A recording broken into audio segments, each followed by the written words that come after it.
Okay, we'll get started here. Good afternoon, everyone. My name is Joe Cimino. I'll be filling in for the current chair, Dr. Malcolm Rhodes. And I have with me Drs. Anstead, Suika, Schmidt, Key, and Jacobson. If that's not enough doctors to get us through this agenda, I think we'll need a TARDIS. Sorry. So we'll start with board consent. Are there any changes to the agenda? Seeing none, you all have had a chance to review the approval of the proceedings from the October 2018 meeting. Are there any edits or changes there? Okay. Seeing none, we'll consider it approved by consent. This is the time traditionally for public comments on items not on the agenda. What we will do is allow at a later point in time public comment on the stock assessment or the peer review of the stock assessment after those presentations are given. So I realize we do have one signed up speaker for that. Just to let you know, we will do that after the presentations take place. Okay, so we'll get into the benchmark stock assessment. We have our first presentation by, as I said, Dr. Suika. Thank you, Mr. Chairman. Before I begin, I just want to thank all the other members of the Stock Assessment Subcommittee that are listed here, who put in a tremendous amount of work over the past year and a half on this. Also the Technical Committee, ARM Subcommittee, Delaware Bay Ecosystem Technical Committee, the Advisory Panel, as well as the Management Board. So a little history of our horseshoe crab stock assessment. I kind of liken it to climbing a mountain. Back in 1998, we started off with a benchmark assessment that merely just had some trend analysis to it. In 2004, continued with that trend analysis and then some regional meta-analyses. By 2009, that benchmark assessment, things got improved. We had trend analysis, regional meta-analyses, auto-regressive integrated moving average models, preliminary catch survey model, surplus production model that was attempted, and this was the beginning of the multi-species modeling for the Delaware Bay. However, in 2013, after some of the after the peer review of the 2009 assessment, we had to drop back a little bit. So the 2013 update just included trend analysis, regional meta-analysis, and the ARIMA models again. But here we are in 2019 now. I think we've come back up that mountain. Added, continue with some trend analysis with ARIMA, a new catch multiple survey model, which is an extension of the catch survey analysis. We've added discard estimates, and we've now included estimates of biomedical mortality. So back in 2009, we did not have a formal set of reference points adopted by the Horseshoe Crab Management Board. We did see increased abundances in the Southeast region and Delaware Bay regions, but still declining abundances in New York and New England regions. During the 2013 update, New England and New York still had declining abundances, but we saw positive trends in the Southeast and some also in the Delaware Bay. And we realized we needed to start including biomedical mortality in our assessment, and ideally at the regional level, which brings into question data confidentiality and the issues associated with that. So in this benchmark assessment, we include biomedical mortality, but we've also added something we've never looked at before, and that was discard estimates from other fisheries. And we still have our usual bait landings. We've also attempted more modeling approaches and regional assessment for the Delaware Bay using a catch multiple survey analysis. Management of horseshoe crabs began in 1998 with the Fisheries Management Plan, and over the ensuing decade, a series of addendums that had, essentially made or restricted bait harvest of horseshoe crabs more and more with each added addendum, or continued previous addendums. In 2012, Addendum 7 was adopted by the Management Board, and this adopted the ARM framework for management within the Delaware Bay. And this was first implemented, or recommendations from the ARM framework were first implemented in 2013. So this adaptive resource management model takes into consideration horseshoe crab abundance as well as red knot abundance as input data. And the model ultimately results in the recommendation of 1 of 5 agreed upon harvest packages for management within the Delaware Bay. And these harvest packages range from a full moratorium on both sexes to a maximum of 630,000 crabs at a 2-to-1 ratio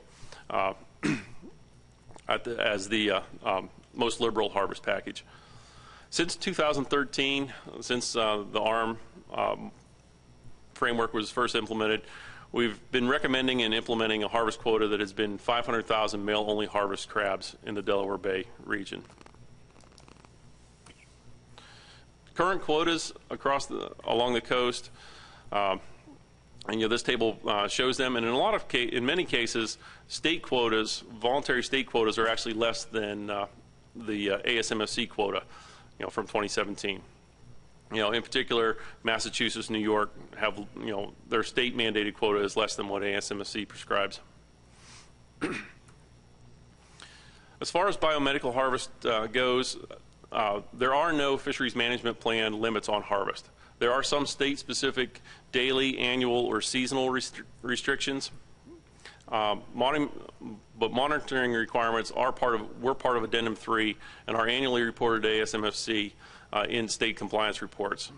And these requirements specify monthly and annual harvest, percent mortality up to the point of release, harvest methods, sex ratios of collected and bled crabs, and disposition of bled crabs in the condition of a holding environment of the bled crabs prior to their release. We have divided our stock assessment up into 4 different regions, and this has been consistent with previous stock assessments.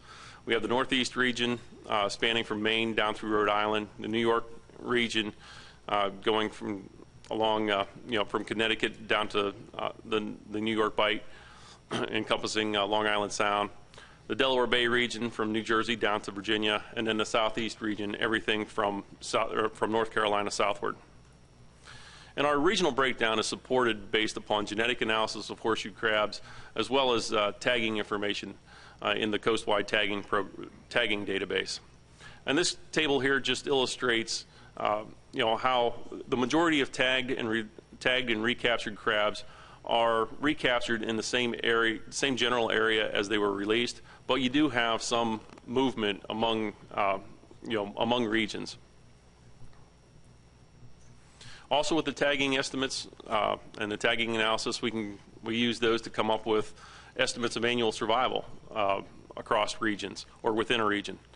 And from this Cormack-Jolly-Sieber model, we see estimates of apparent survival vary across the regions. It's highest in Delaware Bay at 76% annual survival, and it was lowest in the coastal New York, New Jersey areas at 62%. We get into coastwide bait landings. This is for the entire coast through the time series. And you can see through management, horseshoe crab harvest for bait has greatly decreased through time. And the bars on this graph represent the breakdown between male and female harvest. In a lot of cases, not all reporting of the landings was sex specific, and that's why there's that gap between the bars and the solid line. And you'll notice in recent years, since 2013, the harvest has been predominantly males, and that's due to the implementation of the ARM framework within the Delaware Bay area that selects just for males. By region through time, when we parse this out among our 4 regions, we still see that Delaware Bay encompasses or contains the greatest amount of harvest relative to the other regions. The Southeast, there's very little bait harvest, and New York and the Northeast region fall in between. Here's a graph showing the Delaware Bay bait landings, and again, we've definitely decreased through time as more addenda have been added. And again, you can see here in the most recent years, from 2013 on, very low numbers of female crabs are harvested. And these females, the females that are harvested as part of the bait landings, come from Maryland and Virginia, because not all of their crabs are of Delaware Bay origin, so there is some allowance there. Moving on, one of the big things that we looked at within this assessment was biomedical mortality. Historically, horseshoe crab management has assumed a 15% biomedical bleeding mortality rate on those crabs that are bled and then released. So what we did was we scoured the literature of available studies that have looked at biomedical bleeding mortality, and from those studies, from those published studies, we took all of their treatments and sample sizes and did a bootstrap simulation that randomly pulled values from these studies' respective distributions of mortality, and there was weighted by the sample size within each one of these studies. And through that bootstrap simulation process, we generated a new distribution of what the possible biomedical mortality rate could be. And it just so happened, coincidentally, that it worked out that the mean of that distribution also ended up back at 15%. But at least now we could also put some uncertainty on that. The rate, 95% confidence limits of that distribution range from 4 to 30%. Along with the biomedical mortality, something that we examined was the tagging information of those biomedically bled crabs. And we did a Cormack Jolly Sieber analysis to look at survival of bled versus bled versus unbled crabs. And the assumption going into this analysis was that due to bleeding, there may be a decrease in long-term survival of the crabs that are bled. Lo and behold, we actually found the exact opposite of that, in that the bled crabs had a greater survival than the unbled crabs. And this was particularly the case for female horseshoe crabs. So it was kind of a counterintuitive finding that we found.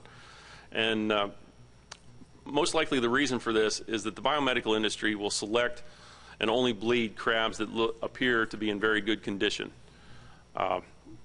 So perhaps the reason for these results is the crabs that were bled are crabs that would have otherwise had a higher survival anyway, whereas the non-bled crabs were crabs reflecting both good and poor condition crabs within the entire population. So this graph, I'm sure you've seen this on the ASMSC's website, just puts in comparison coast-wide the commercial bait landings compared to biomedical collections of horseshoe crabs and estimated biomedical mortality, applying a 15% bleeding mortality rate. And as we see, between 2004 and 2011, the number of crabs that were collected for the biomedical industry, as well as the number of crabs that died because of the biomedical industry, showed a steady increase. But since 2011, it has stayed relatively constant. In terms of total mortality, it's roughly about 70,000, since 2012 onward. So discards. This was another source of removals that was never really examined by the Stock Assessment Subcommittee in previous assessments. Horseshoe crabs are taken as bycatch in other fisheries, but they hadn't been quantified up until this point. So the Northeast Fisheries Observer Program, that's run by the Northeast Fisheries Science Center, collects data on harvested and discarded catch, gear, effort, and species, and lengths and weight. And this survey runs from Maine to North Carolina. So it began in 1989, and horseshoe crab data actually within this survey began in 2004. So horseshoe crab landings were very minimal in this data from several states. So our analysis of the discard data focused mainly on the Delaware Bay area, and was mainly used for for input to the catch multiple survey analysis. So here are some estimates of total discards and then dead discards. And we can see the total discards in other fisheries increase through time, as well, obviously, as dead discards. Now, I would like to say there's a lot of uncertainty in these data, and it's something that we need to keep looking at to refine these estimates. One of the reasons why there has been an increase in the number of discarded horseshoe crabs is because harvest restrictions have become more and more stringent through time. So if on vessels, commercial fishermen can't keep the horseshoe crabs they may catch as bycatch, they have to go back. So this increase is, really an artifact of our current management. Moving on to fishery independent data sources, we had a lot of data that we looked at, and we tried to screen these data, through a few criteria. Number one here, the time series. Ideally, we'd like to have a time series of fisheries independent data that goes for at least 20 years to accommodate the life cycle and lifespan of the horseshoe crab. But sometimes, a 20-year period isn't available for many of our surveys, so we recommended a survey for inclusion in any analyses to have at least 10 years of data. Survey design, we tried to stick with surveys that had some sort of a statistical design, such as surveys with random stratified sampling. Gear, we included surveys that used gear that was set and operated in a space and time when they would likely catch horseshoe crabs, and gear that were capable of catching crabs. Likewise with the spatial and temporal coverage. And methodology, we eliminated surveys whose methodology may have changed during the course of their time series. So this is a big list of all the surveys up and down the coast that we examined, and this table's in the report, and it gives an indication whether that particular survey was accepted for use, or if it was rejected, and what reason it might have been rejected. So once we decided which surveys we would use, we pursued several different approaches as to how we would standardize the data. We explored nominal, geometric mean, GLM standardization of the raw survey data, and we attempted to break apart surveys into stage or sex if we could. This was especially needed for the catch survey model, which I'll talk about later.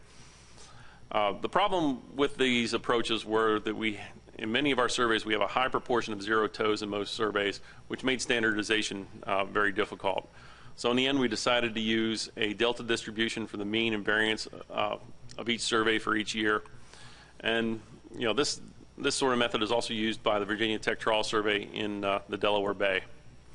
The use of the delta method can lead to more efficient estimators of the mean and variance, because zeros are zero toes or zero catches are treated separately, and positive observations are drawn from a log normal distribution. The final estimate or index of abundance are obtained from the product of the proportion and mean for non-zero toes. In the analysis of trends, we had two approaches. One is a method by Kahn, 2010, and the other was what we've been using as autoregressive moving integrated, or autoregressive integrated moving average models. In the Kahn method, several abundance indices are combined into a single composite index using hierarchical modeling. And this assumes each index samples relative abundance, but is subject to both observation and process errors. The autoregressive integrated moving average models, or ARIMA models, these derive fitted estimates of abundance over the time series for each survey individually. This minimizes measurement error, and ultimately we can estimate the probability of being less than some index-based reference point. The index-based reference points we've chosen, and we've used them in previous assessments, were the 25th percentile of the fitted index values and also the 1998 fitted index value. The reason for using 1998 as a reference point was because that was when the FMP was put in place. So it kind of tells us where we stand relative to when active management began.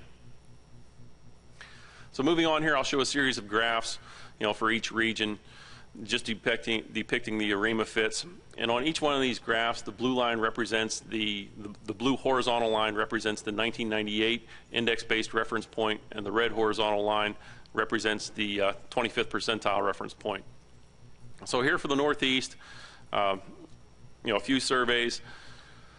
The Massachusetts DMF trawl survey, north versus south of Cape Cod. The north survey doesn't show much of a trend, and that survey also rarely catches horseshoe crabs. You can see a lot of zero values in there. South of Cape Cod, we do see an increase in over the last 5-year period to where it's actually above the 1998 index-based reference point. The New Hampshire spawning surveys for males and females, they don't extend back to 1998, but have shown somewhat of a decline. And then a conflicting survey is the Rhode Island Monthly Trawl Survey in and around Narragansett Bay has shown a rather steady decrease through the time period.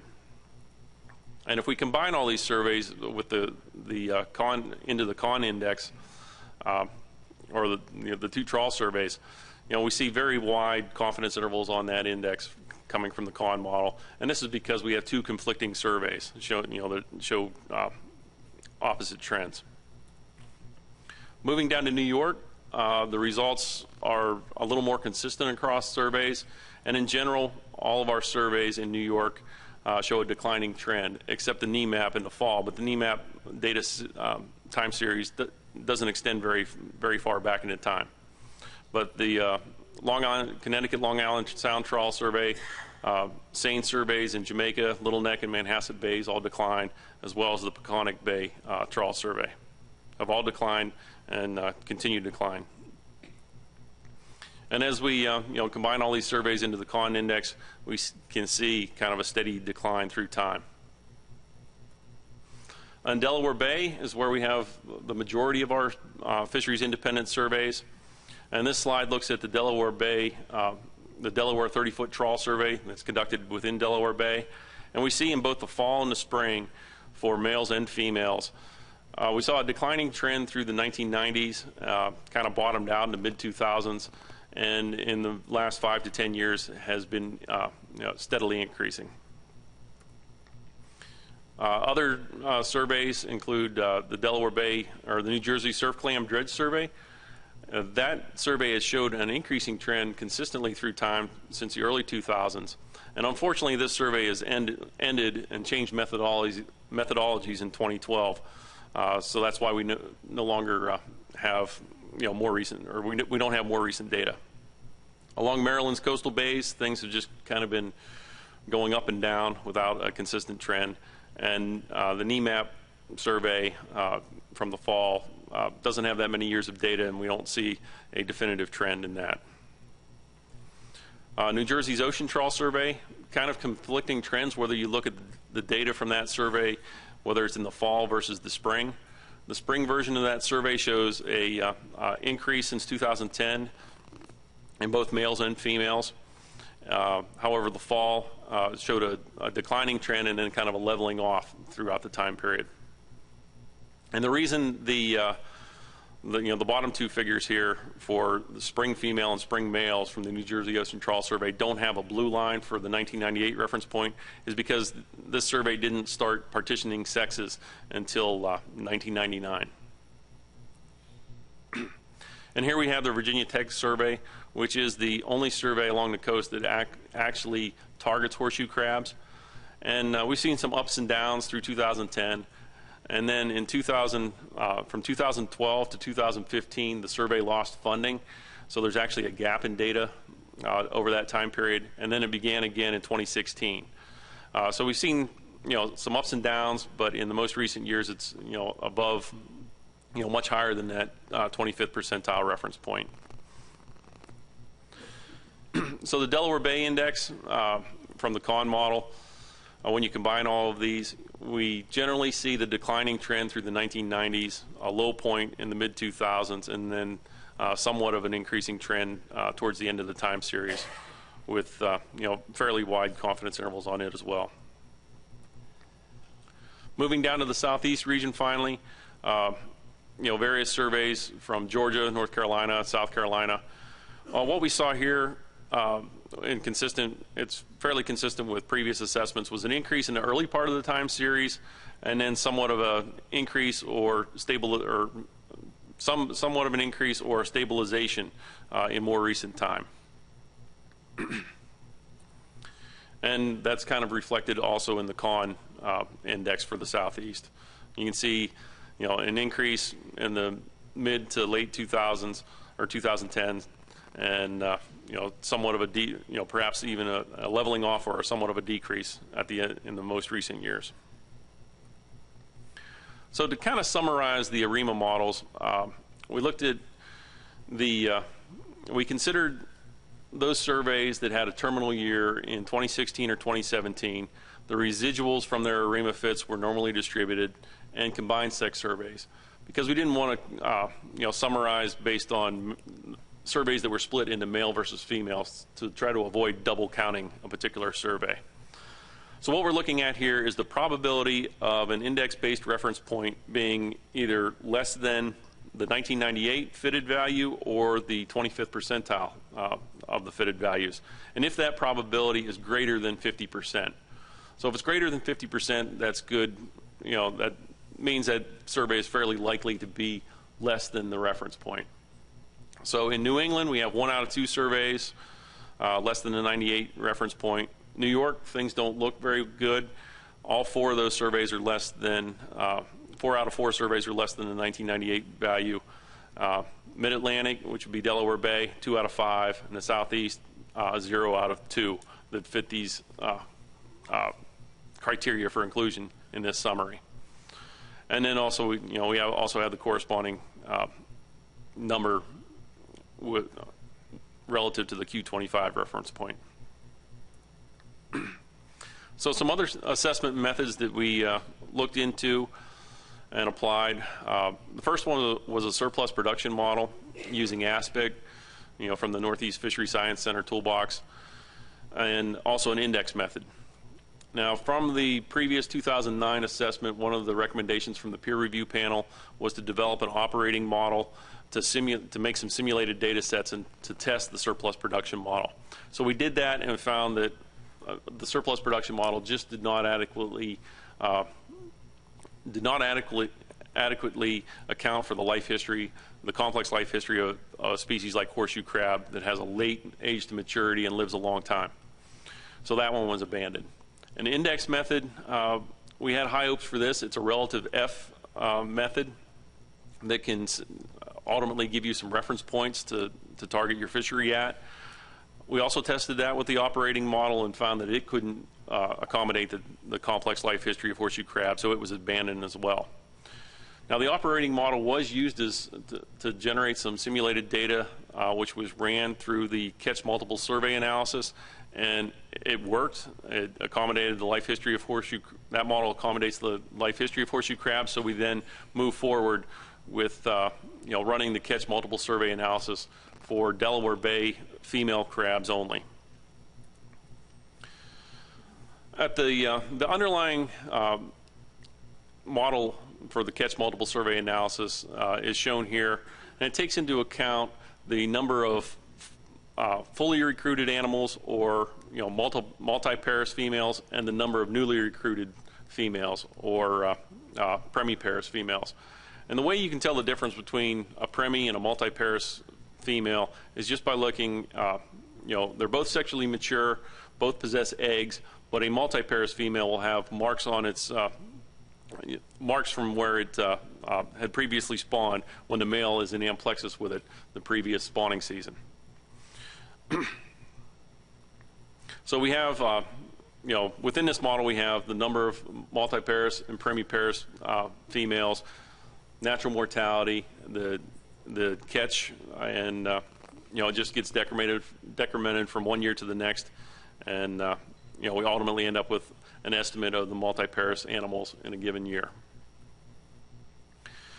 So just 2 graphs of some of the input data going into the catch multiple survey analysis.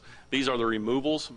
So the top graph here shows the bait harvest of female crabs within Delaware Bay and how that's changed through time, and you see it has greatly decreased as, through time and in recent years. And then also our estimates of dead discards for Delaware Bay.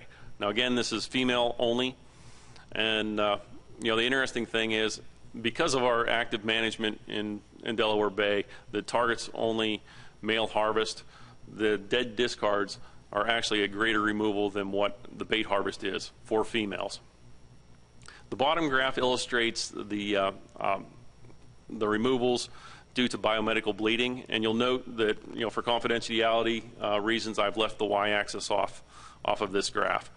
I won't say much more about that other than the trend has increased since 2004 when reporting of biomedical became mandatory to ASMFC. The fishery independent surveys that went into this were the Virginia Tech swept area estimates, which are broken down by premiparous versus multiparous animals. And you can see, it's fluctuated through time, but once the survey came back online, we see an increase from 2016 and 2017, relative to where it was when the survey ended in 2012. Other surveys that were included as tuning indices were the New Jersey Ocean Trawl and the Delaware Bay 30-foot trawl from the spring.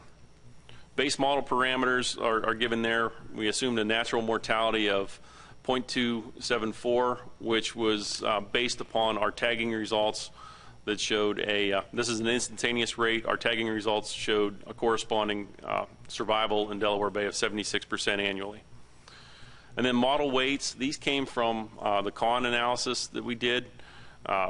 One aspect of the CON analysis is that it can give certain surveys a given weight, depending on how much variability it explains in the survey. And the Virginia Tech survey carried the greatest weight. Starting values were 2 million recruits, or premiparous females, 3.6 million multiparous females, and then some starting values for the catchability of the Delaware and New Jersey trawls. And then S was the selectivity between Delaware and New Jersey. We assumed that there was equal catchability for pre-recruits versus fully recruited animals.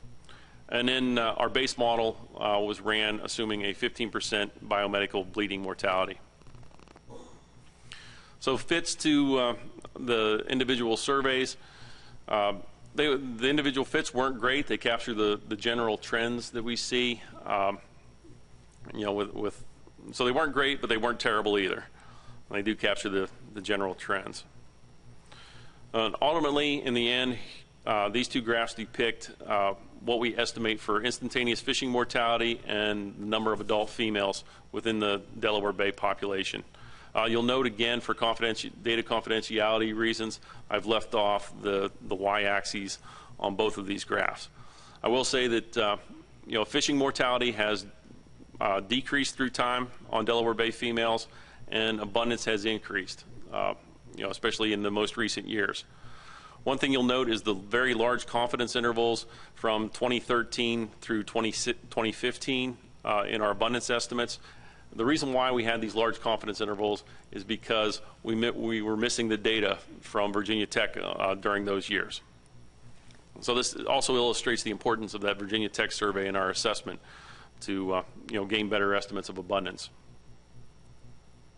And I will mention too that if we just look at the raw Virginia Tech data, the minimum swept area estimate was 8.6 million total females in 2018. We did a lot of sensitivity runs of the catch multiple survey analysis. Varied starting values of R, N, and Q. Looked at our assumptions about natural mortality, the survey weights, survey CVs, the premiparous to multiparous selectivity, percent biomedical mortality.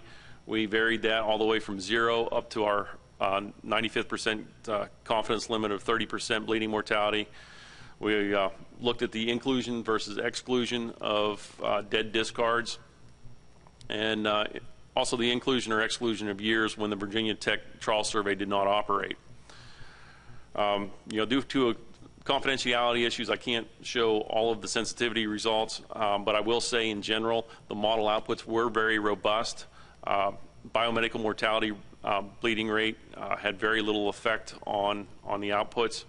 The greatest sensitivity of the model was to freely estimating a Virginia Tech survey catchability and also the weights that we had prescribed to each one of the surveys.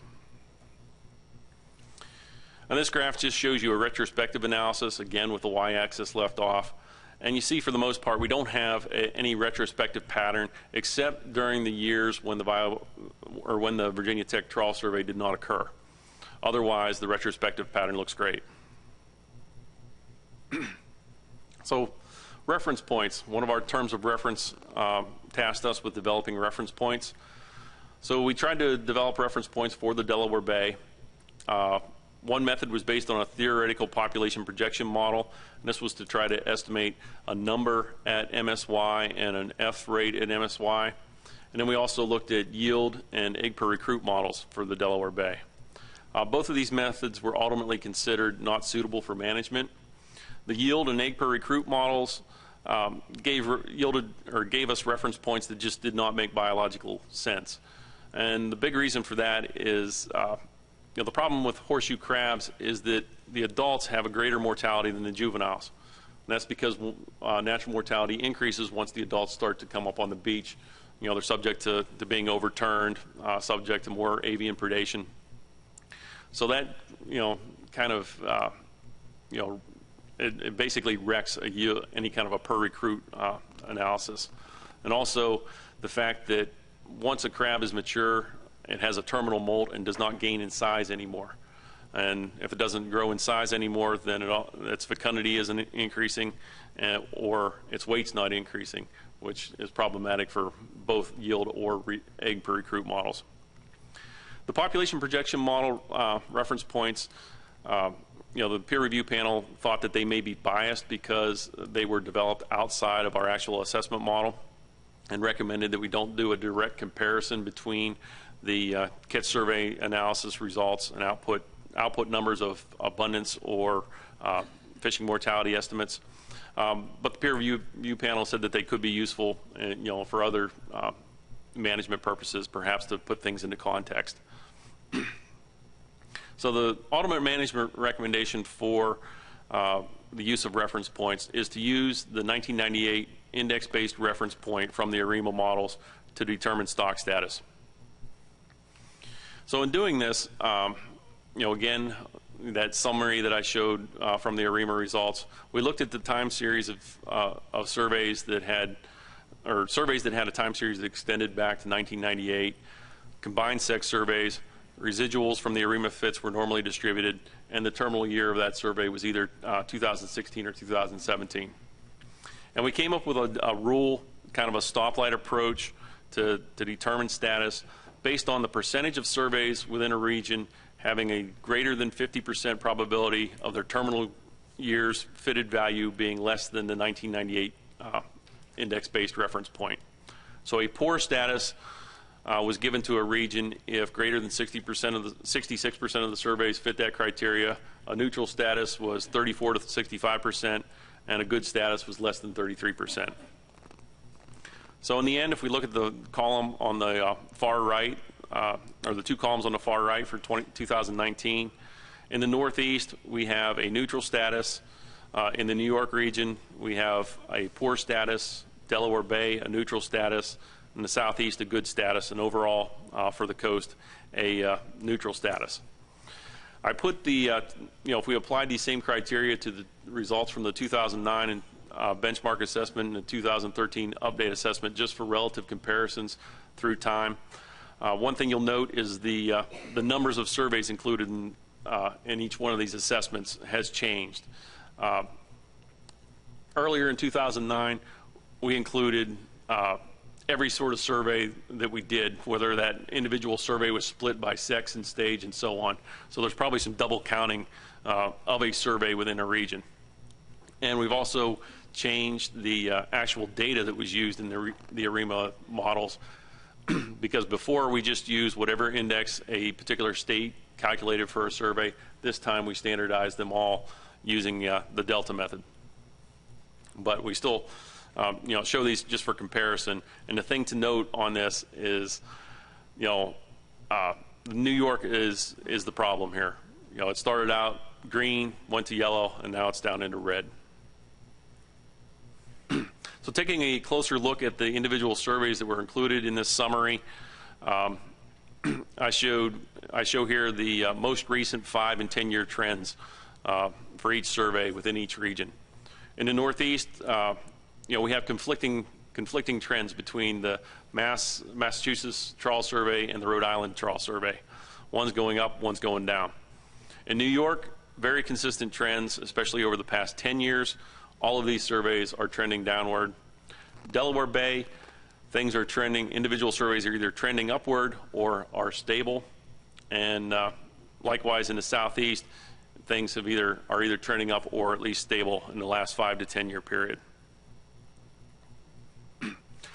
So one of the other terms of reference we had to address was a comparison of this stock assessment to the adaptive management framework within Delaware Bay. And really it's kind of comparing apples and oranges. So I put this table together to try to illustrate this. The bottom line is there are different management objectives. You could use a coastwide stock assessment, single species, to ultimately arrive at a maximum sustainable yield, or to try to stay greater than the 1998 index-based reference point. Whereas in the adaptive resource management model, we will also want to maximize yield, but maintain ecological function. So ultimately, we are constrained by the needs of shorebirds. The model types, the coastwide assessment, we can work with a single species model just for horseshoe crabs, and under the arm, it's a multi-species model that has theoretical models of both horseshoe crab dynamics as well as red knots.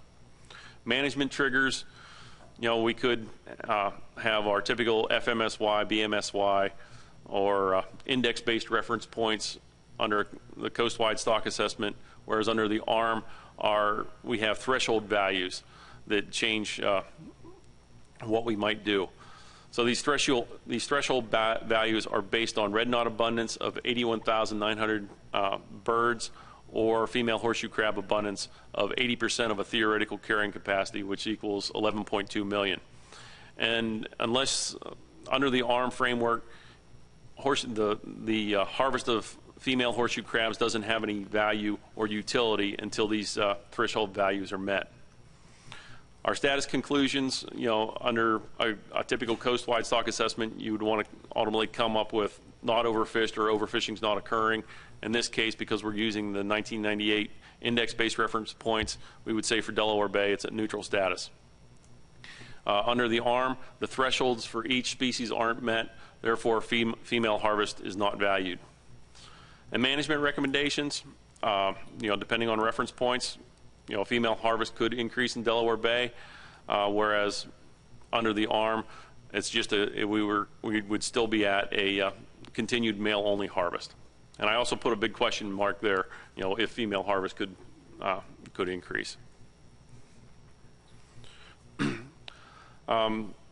Like all stock assessments, at the end we have a myriad of future research recommendations, and I'll just summarize those here, broken down into future research, data collection, and assessment methodology. For future research, we'd like to have some more information on life history, movement, habitat associations of horseshoe crabs, what effects climate change may have on population dynamics, and then some better evaluation of spawner surveys and how we might improve those to be used in future assessments. Data collection, it would be nice if more surveys had standardized stage-based methods of biosampling. It's easy enough to look at a horseshoe crab and tell whether it's a premi or a multiparous animal. We also need some more gear efficiency studies for the Virginia Tech Trawl Survey, expand surveys out beyond Delaware Bay that have similar methodology and gears to the Virginia Tech Trawl Survey, and some continued evaluation of biomedical mortality. Future assessment methods include further development of the catch survey or catch multiple survey analysis, continued tagging analyses, and the possibility of once we have enough data, perhaps moving or including or exploring a delay difference model. And ultimately, we think that we would recommend that we could use the ARM or the ARM use of the catch multiple survey analysis population estimates. So our overall conclusions from this assessment: the catch multiple survey analysis provides the most accurate estimates of abundance to use as input to the ARM for the Delaware Bay. We should definitely maintain and continue to pursue funding for the Virginia Tech Trawl Survey, because really that survey drives the catch multiple survey analysis. We should consider management action in New York given its poor status and continued declining trends. It seems each time we look at the New York region, each one of our assessments paints a worse and worse picture. We should also continue to monitor in the Northeast. We don't have much data in the Northeast, and we have conflicting trends. between that Massachusetts trawl survey and Rhode Island trawl survey. So continue to take a close look at that area. And then, ultimately the population impacts of biomedical bleeding are probably minimal, given all of the given the sensitivity analyses that we ran with the catch multiple survey model, and the robustness to changes in our biomedical assumptions within that model really had no impact on output values. And finally, discard mortality may be a significant factor, and it could be greater than bait harvest in recent years, for the Delaware Bay, at least for females, it looks like it might be. So that's something that we need to get a better handle on. This is the first attempt at it. We need to get a better handle on discards and continue to improve our estimation of discard mortality. The next assessment, we on the SAS recommended an update in 5 years and a benchmark in 10 years. The peer review panel recommended a benchmark in 5 years due to the potential for improved discard estimation and model updates to significantly reduce, or that could significantly affect the stock assessment. So with that, I think we'll move to the peer review panels. Go ahead, Dr. Jacobson, and thank you, John. Well, my mama told me, she said, Larry, whenever you're going to give a presentation, make sure you show some leg. Here it is, and I hope that helps. It gets me right to my joke. I lying in bed last night, and I get a phone call, and there's a voice on the other end that says, this is a voice that sounds like John Suika. He said, make sure you wear shorts tomorrow. No jacket and a dirty T-shirt. He said, it's very informal. I said, I just did the laundry. Sorry, no T-shirt, but I can handle the rest. I hung up and went to bed, got dressed, and came in this morning. The moral of the story is the smart presenter is the guy with the long pants. So I chaired the Horseshoe Crab Stock Assessment Review Report, and we can go right to the next slide. I chaired the committee. As you know everything on this slide. The Horseshoe Crab Technical Committee and Stock Assessment Subcommittee reviewed their stock assessment, and then we had a review meeting. Our scientific review was focused just on the science, data inputs, model results, and so forth. We had terms of reference, and we tried to follow them quite closely. We had no interest in policy or any other controversies. We had access to all of the data. So the review panel was not limited to the publicly available data. We had access to all the data, including the details from the biomedical industry. And we saw the actual catches, the landings, all of it. Next, please. So there were three of us, just three, and it was a good team, a good review team, myself accepted. We had two other people. We had Ruth Carmichael, who's a very well-known and well-respected horseshoe crab biologist, as well as many other things. And we had Matt Seary, who works at the Maine Department of Marine Resources, and he's a widely experienced stock assessment biologist, does a lot of review work. I used to work at NIMS. I was the chair of the invertebrate subcommittee and worked there for about 30 years. So, next, please. So basically, from our point of view, it was a sound assessment. It provides the best available information. It should be used by managers. The information is sound. It doesn't go beyond what it can justify, and so forth. So we were pretty happy with it after some discussion. We thought the assessment team was also a very fine team. They were all capable, but even more important, they were cooperative, and they worked really diligently to improve the assessment.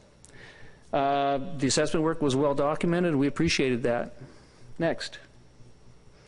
So here's our first terms of reference. We were supposed to consider whether all potential data sources were considered, evaluated, and selected correctly, and we believe they were. In particular, as John described, the process for including or omitting surveys was clear and satisfactory and reasonable.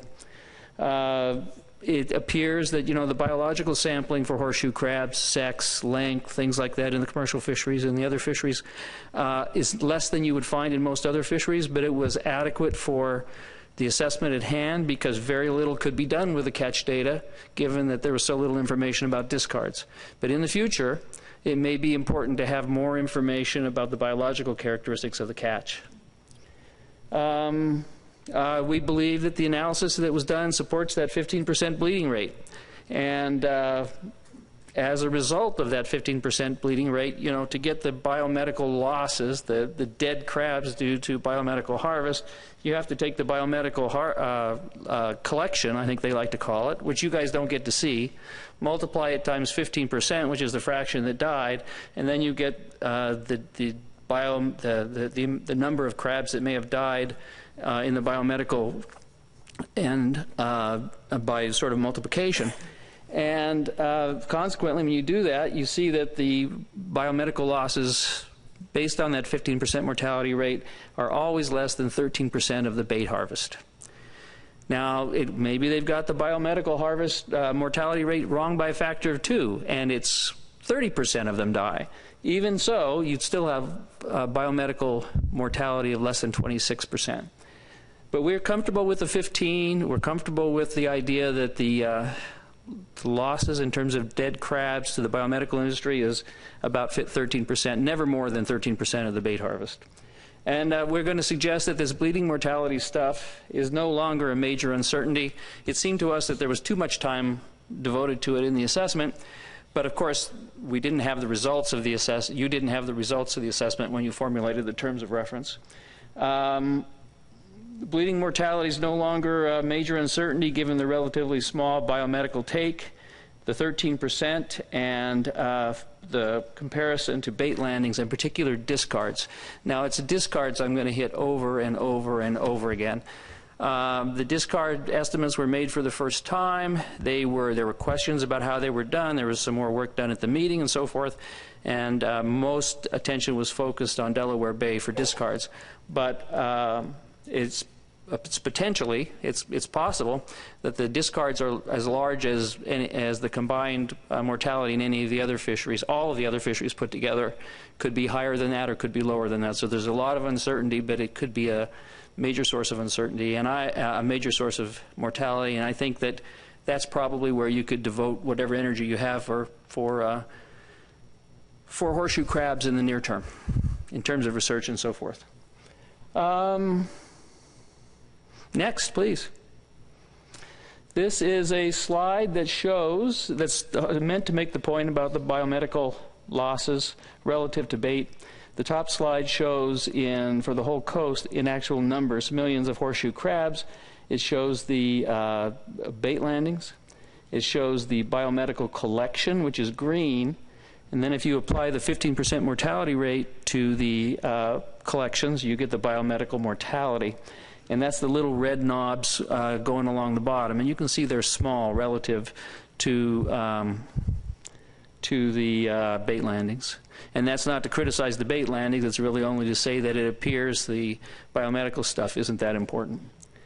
The bottom slide shows the dead discards estimated for the Delaware Bay region. Just the Delaware Bay region. And you can see that it's got confidence intervals. The confidence intervals are pretty wide. So, but who knows what's going on anywhere else. So, next.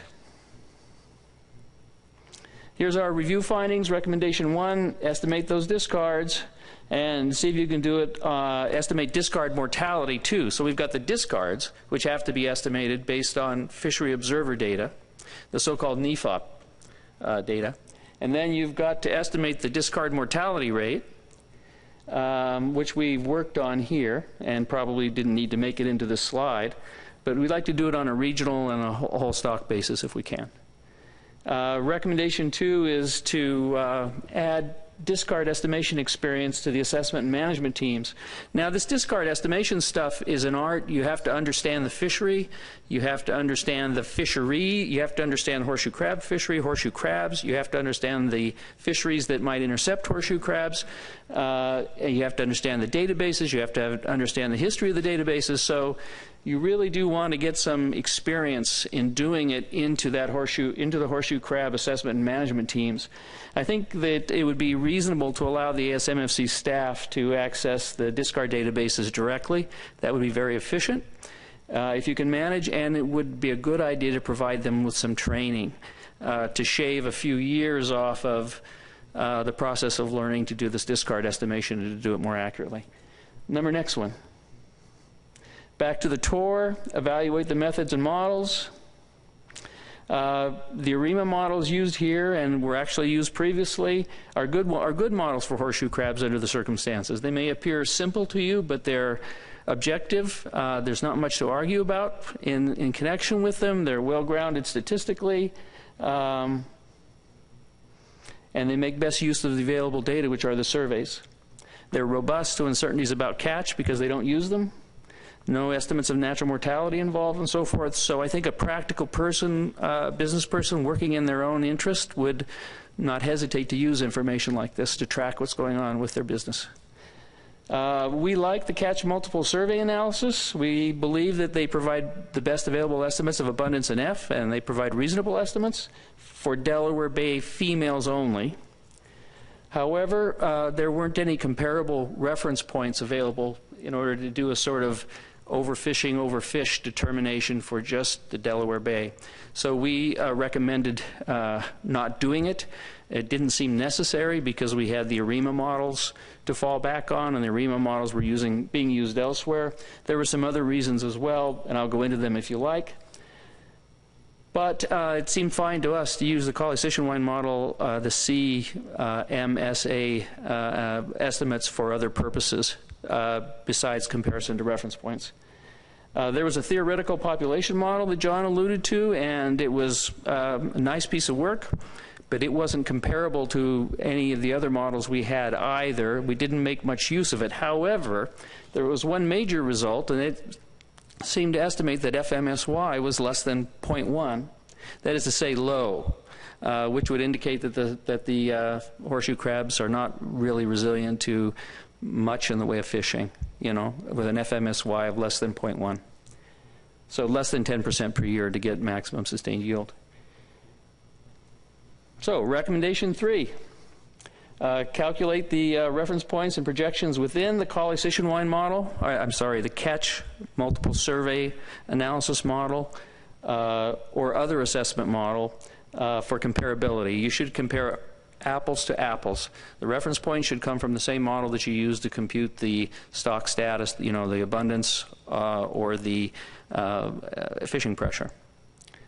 And that goes for projections too. If you're going to do projections, do the projections inside the model that you're using for the rest of the work. That way you don't get into an apples to orange comparison when you're making the estimate in 2018 based on one set of assumptions and doing the projections based on another.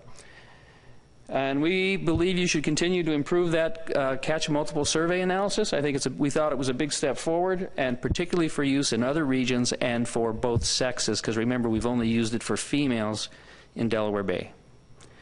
Okay? Yeah. Next. Tour 3. Does this work? Can you guys hear me okay? I feel myself turning away. Evaluate the diagnostic analyses performed, including sensitivity and retrospective analysis. There was no shortage of sensitivity and diagnostic analyses.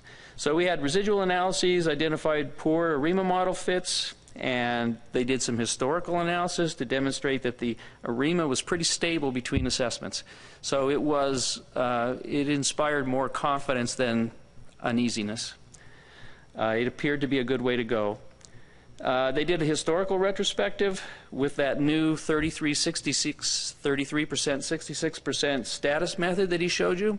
And there were some changes over time in the number of stocks that were below the 1998 reference point, but they seemed reasonable. Those changes seemed quite reasonable given the trends in the survey and so forth. Surveys. And the changes in the number of surveys that might have been used in each assessment. They did a lot of sensitivity analyses with the CMSA, and they were robust. No retrospective patterns to speak of and so forth. So, recommendation 5 goes back to the CMSA, and this is something that John alluded to. One of the reasons the CMSA model in Delaware Bay is so stable is that because they assumed that the Delaware Bay survey, the Virginia Tech survey, catches 100% of the crabs in the path of the net. It's probably a pretty good assumption for that survey because it's a net and it's a survey designed for horseshoe crabs, but it's probably not quite 100%. It would be a good idea to go back and do some field experiments, to go out there and drag that net over the heads of a bunch of horseshoe crabs and see exactly what fraction you actually do collect. That would be worth doing. However, even with that criticism, we were comfortable with the estimates from the Catch Multiple Survey Analysis, the CMSA. All right, what else have we got here? Evaluate methods used to characterize uncertainty in model estimates. This is all fine. The ARIMA model fits use standard statistical approaches, which are quite good. You can eliminate that second bullet. That may be well, the first part of it's true. The nice thing about the ARIMA proposal and the business about using the reference point from 1998 is that you automatically include uncertainty in both the estimated trend and also where the reference point is. So if there's something is done to make the survey run high, the reference point goes high too because they're linked together. And that's why you like to take them from the same model. They move up and down together, and if there's any bias, they sort of cancel. All right, the Catch Multiple Survey Analysis, standard sensitivity analysis, and standard variance calculations, it's all fine. Go ahead. Recommend the best estimates of stock biomass, abundance, and exploitation for assessment, from the assessment for use in management. We say use the relative abundance from the ARIMA models, the 1998 reference point, and the 33-66% method to determine stock status. As it happens, we can't calculate exploitation measures from the ARIMA model or from any other approach short of the tags because of all that uncertainty about discards. You know, until you get the discard numbers nailed down, the discard estimates nailed down, it's very difficult to say anything about how much fishing pressure there is or what the trends in fishing pressure have been like. We don't believe the CMSA should be used for status determination at this point for the reasons I alluded to, but they are suitable for use for other purposes like that ARM model.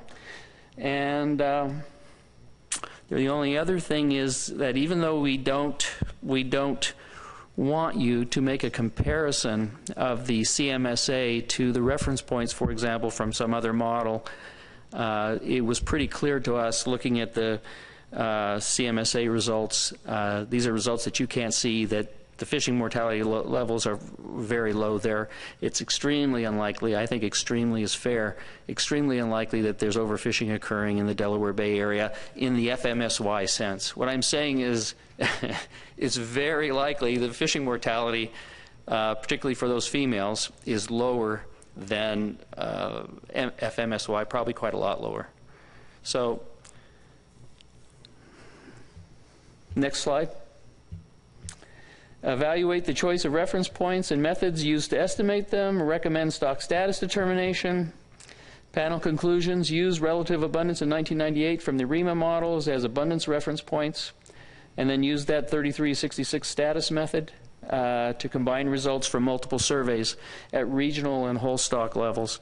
So the multiple surveys, for example, in the Delaware Bay area, you might see that as a disadvantage. It's certainly more convenient for stock assessment people when you can treat any survey anywhere in a region as being a replicate of the other ones. However, for horseshoe crabs, it seems to us that there probably are different population dynamics in different bays and areas within a region, and it just isn't necessarily a good idea to assume that they're all the same. We see it as sort of a strength in this assessment that it really does include the realism of different trends in different regions, and recognizing the need to combine these surveys a little bit to get enough data to actually do something. We think that this apparently primitive looking technique is probably quite reasonable under the circumstances. Number next. Review and prioritize research recommendations. Estimate discards and discard mortality rates by gear. Make discard data and expertise more available to plan and assessment teams. That's our biggest take home. The second one, and this is not a small point either, is that there are a lot of surveys that there's a range. What we think is that it would be good to take some of those survey programs and, if it's feasible, do a better job of collecting data from the horseshoe crabs that are taken. In other words, count them, measure them, sex them, and do it sort of consistently and on a routine basis, so that over a certain period of time we might collect better data for the stock assessment and might make it easier to apply these catch multiple survey analyses and so forth and so on. So there's a lot of survey work out there. There's a lot of surveys in this assessment, but they don't all track horseshoe crabs equally well. And perhaps the people in charge could get together and decide to regularize the collection protocols or something. So that's one thing we think you guys should do as a matter of some priority. In other words, coordinate collection across survey programs. Continue that Virginia Tech horseshoe crab trawl survey. It was a very, they managed to bring it through with those 3 years of missing survey data, but if they'd been any closer to the end of the survey series, they might not have. Things might have become too imprecise. So we think you should keep that survey going and operate it on an annual basis if possible. And then keep up the good work on the stock assessment models and so forth. Number next. Timing of the next assessment. From our point of view, and this is one of the two areas where we had some discussion and a little bit of disagreement, at least initially with the assessment team, we would see ideally another benchmark stock assessment in 5 years because of the discard questions. It seems possible to us that the information about discards might be such that you would want to consider different management approaches, particularly to reduce discard. It might be that the discard is occurring in certain fisheries at certain times of the years in certain areas, for example. It might be that the actual fishery-induced mortality is twice what you think it is. Maybe that'll help explain what's going on in New York.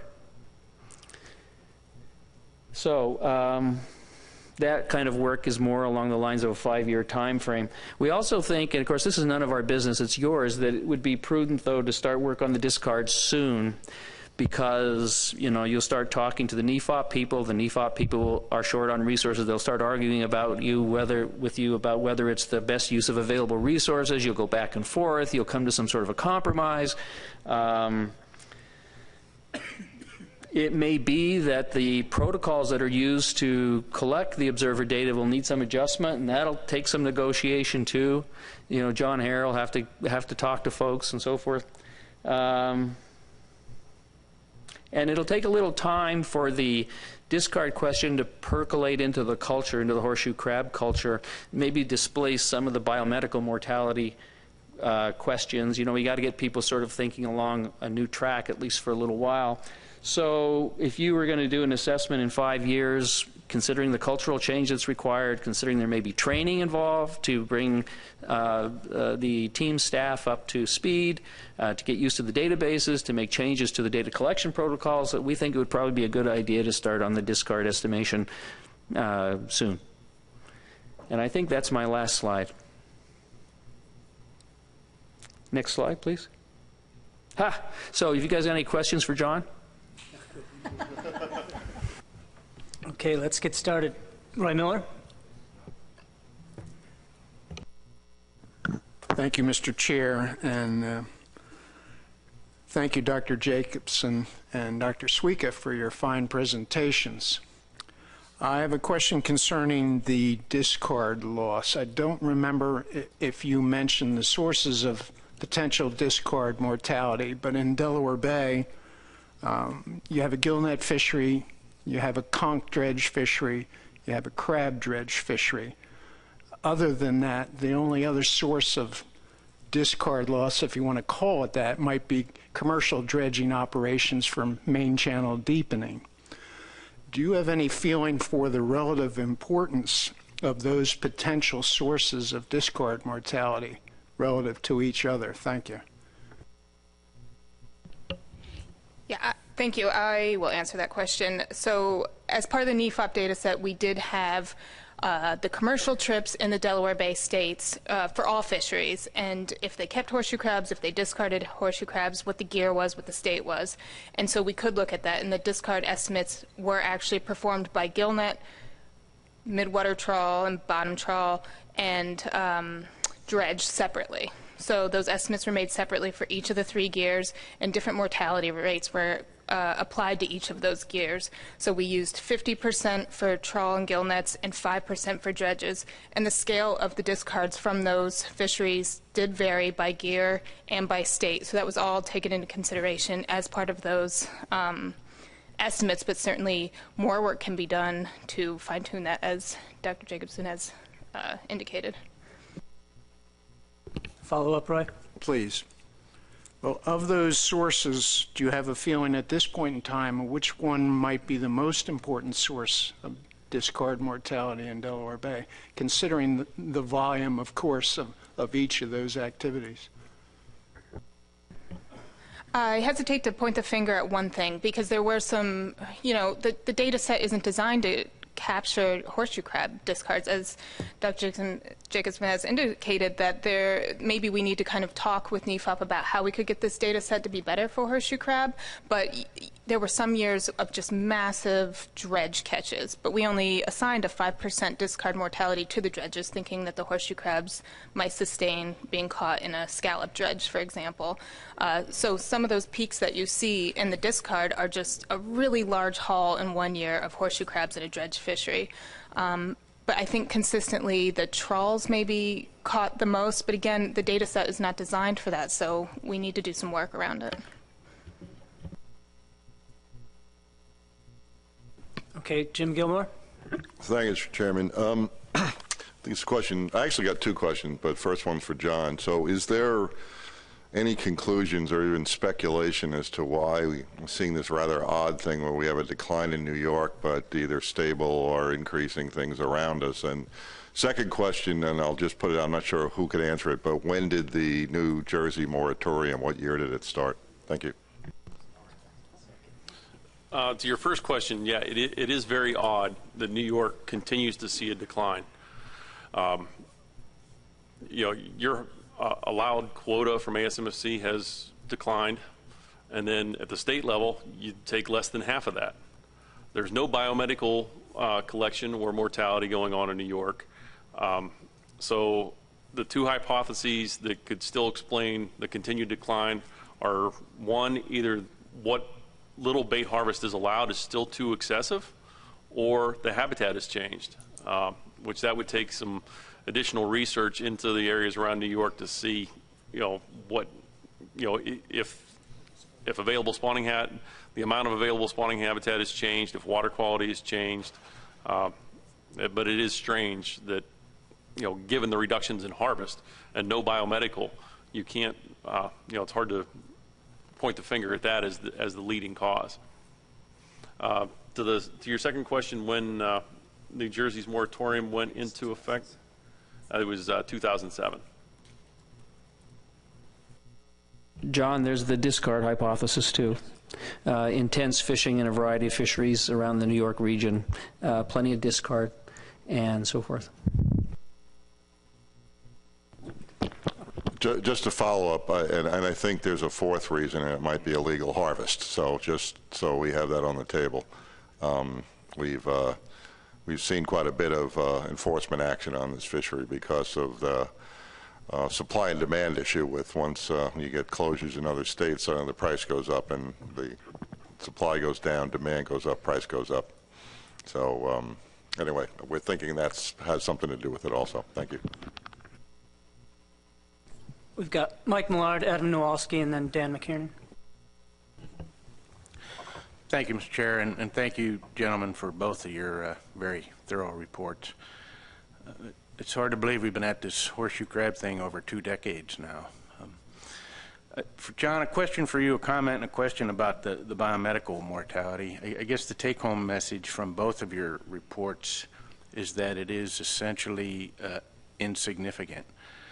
I think back as a TC member, our our relationship with the biomedical folks has been colorful, to say the least, about the use of their data and access to their data. Given that, though, and I think it's a fact that their estimated bycatch or estimated discard mortality has exceeded the cap in the plan 6 out of the last 7 years or something like that. This board has never forwarded a motion, either accepted or defeated, to cap or limit the biomedical harvest. I'm sure there's been many reasons we've not taken that up, given they violated the cap, but I guess a charitable interpretation now is that we had the wisdom to see that the juice wasn't worth the squeeze anyway, because it is an insignificant harvest. I understand the confidentiality issue and you redacted the y-axes on many of your graphs, but is there some context you can give us just to help me wrap my head around just how insignificant that estimated mortality is? Thank you. Sure, Mike. I mean, the numbers and reports, the numbers in the reports represent the coast-wide biomedical mortality, because then by reporting the coast-wide, we don't violate any confidentiality issues. If we wanted to make a very, very, a very extreme estimate of what biomedical mortality might be, perhaps you could take the coast-wide numbers that are bled, which in 2017 was over 440,000. And if you make the assumption that every one of those crabs was a female, and all of those crabs also came from Delaware Bay. To put that in kind of context, the coast-wide bleeding, or the coast-wide bleeding mortality relative to, say, just the Delaware Bay only population, if we assume they're all from Delaware Bay, all females, and we'd assume that 30% of them die after bleeding, which is on the upper end of our estimates of bleeding mortality, that would be 139,000 crabs dying because of the biomedical industry. Relative to the female population in Delaware Bay at the same time in 2017, which was 7.6 million crabs, coming just from the Virginia Tech minimum swept area estimates of abundance, which we know are probably an underestimate because of, it's not 100% catchability. If you just divide those two alone, biomedical mortality would represent 1.8% of that population, and that would be in a very extreme upper limit, assuming the worst case scenario for everything. So even that, and then take into account the natural mortality of adult female horseshoe crabs, which we estimate as 24% per year.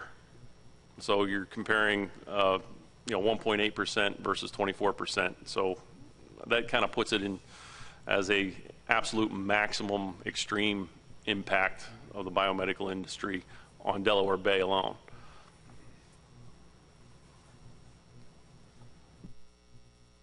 John, wasn't it also the case, there was a table in the confidential report that showed coast-wide biomedical deaths divided by, assuming the 15% mortality rate in comparison to bait landings, and it was always less than 13%. So the mortalities lost to the biomedical was always less than 13% of bait landings. So that's a comparison to landings. You just did a comparison available to biomass. I think you can go at it both ways. Yes, and we have done that in the past, looked coast-wide, what the estimated coast-wide biomedical harvest was relative to bait landings, and it's always been fairly low. It's not insignificant. It's got, we realized back after the 2013 stock assessment update, it's not insignificant where we can completely ignore it, but it is still low compared to bait.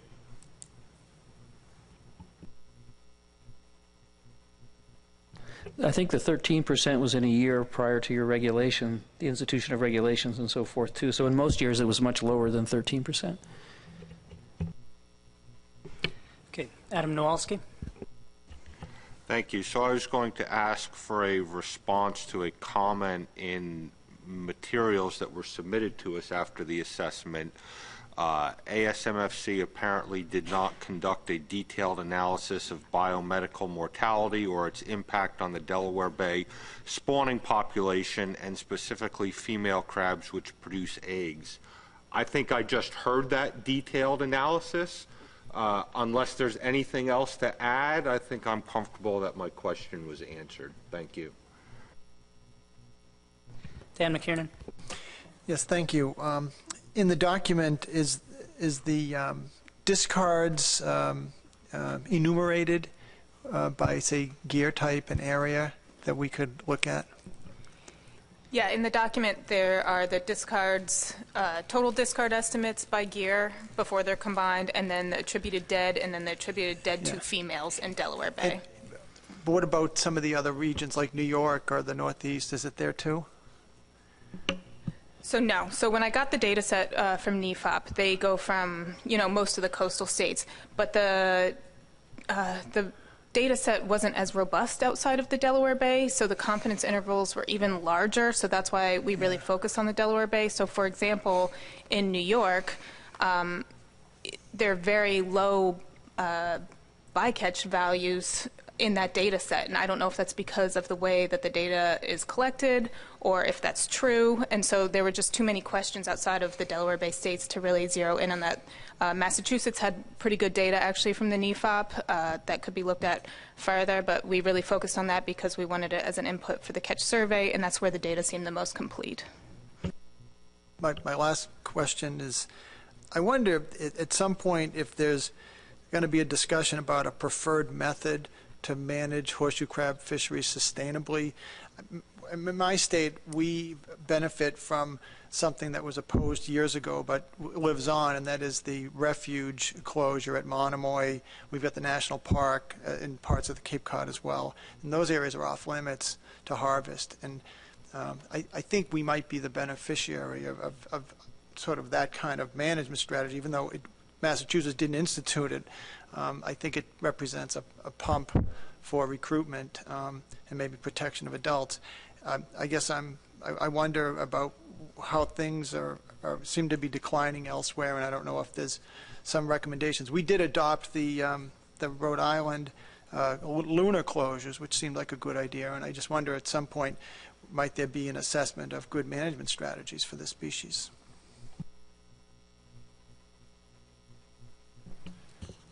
Yeah, I guess I would say that's kind of a difficult question to answer. I mean, obviously there's a lot of different avenues that if the management board considered a management action, you know, a lot of different things that you could possibly do, either seasonal closures, lower harvest limits, you know, more refuge areas, you know, perhaps, you know, around New York.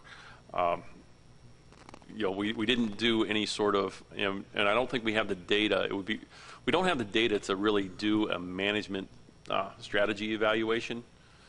You know, it'd be nice if we had population estimates in these other regions, like we have in Delaware Bay. You know, perhaps on down the line, if we can somehow get some hard population estimates, say around the problem area of New York, then maybe we could start modeling some of the dynamics there and you know, do a management strategy evaluation to look at alternative management there, more than just, you know, reductions in bait harvest alone.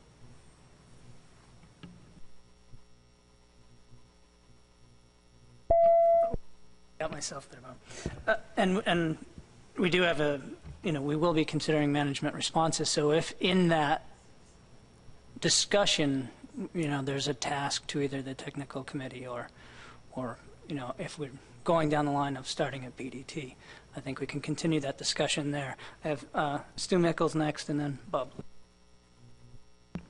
Thank you, Mr. Chairman. Excellent assessment and review. The picture of that mountain that you showed is certainly not steep enough to reflect the accomplishment that you guys have made here. I had a question regarding the discard conversion factors that were used. they seem a little light to me, like by about half. And I was just wondering where those data came from, if they were from. Sure. So we used a ratio estimator. So they were scaled up to ACCSP landings for those states, all species landings for the same gear. And so that's one of the challenges of this data set as well, is the NEFOP gear is the same as the ACCSP gear, but it's not necessarily categorized the same way, so sometimes it can be hard to compare those two data sets to each other, so it is a crude estimate at this point. But so we have the NEFOP data to do the ratio of horseshoe crabs discarded to species landed, and then that's scaled up by the ACCSP, all species landed for the similar gears and states. Does that answer your question? That does answer another question I had, but the actual estimates for the weight of a male versus the weight of a female for the conversion? Thank you. Yes. So the biosampling in NEFOP for horseshoe crab is also quite thin. So with the exception of the trawl gear, we had some biosampling from that, and so we could use annual biosampling to do some of those conversions. Otherwise, we looked to the state conversion factors to get between the weights and the numbers. And so traditionally what is used is 1 pound for a male and then 2.67 pounds for a female. They can be controversial conversion factors, but that's generally what is used. And so at that crude level, with about a 46% female, I believe, is the ratio we used for that, and those weights, that's how those conversions were made. Okay, I think that's probably something that we should take a look at when we delve into those discards. If I may, Mr. Chairman,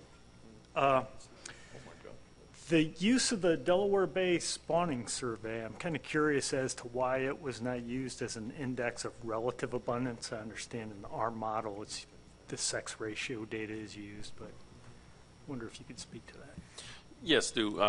Part of the problem with that is, we believe it's a gear saturation issue, and that you can only fit so many crabs within a square meter, the square one by 1 meter quadrant on the beach.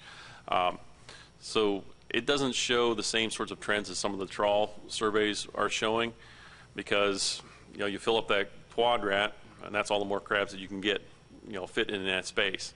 Perhaps if there was somewhat of a redesign of the survey that accounted for more, longitudinal distance along a beach, that takes into account more of the spreading out of horseshoe crabs, maybe that would make it a slightly better survey. It has been used. Dr. Dave Smith has used it in some analyses to see how crabs have spatially redistributed through time across Delaware Bay. So it's still useful for that, and it's also like you mentioned, we use it in the ARM framework to look at the sex ratio of males to females. Go ahead, Steve. Sorry. And then, Dr. Jacobson, you mentioned that, and I probably misunderstood, but the catch multiple survey analysis, recommended its use for the ARM model would be appropriate, but then I thought I heard you say for females only. The model as it was run for females only, because it takes advantage of some aspects of the reproductive biology. At this point, it should only be used for females only, but we look forward to extensions or developments or more work that might make it possible to do it for males also, and also for males and females in other areas. Does that answer? Does that address your question? I think that does, but then how do we accommodate the male harvest packages by only incorporating the female component into the model? I'll probably let the assessment team answer that, but I think that in Delaware Bay there is enough information, even if it's not complete, to split the total landings into males and females. And of course, I think most of the landings have been females recently. But John? Yeah, I mean, I'll just back up and state why we didn't try to estimate male abundance within the CMSA. The reason why was because there are some years, the nature of that model, it always assumes that there's going to be more multiparous individuals than premiparous individuals. And for whatever reason, sometimes with the males, you end up with more premiparous than you do multiparous individuals in a given year. So it seems like there's a little more interannual variation, and those ratios between multi and premi don't stay consistent through time. So the problem there was when we tried running it in the model just would not converge.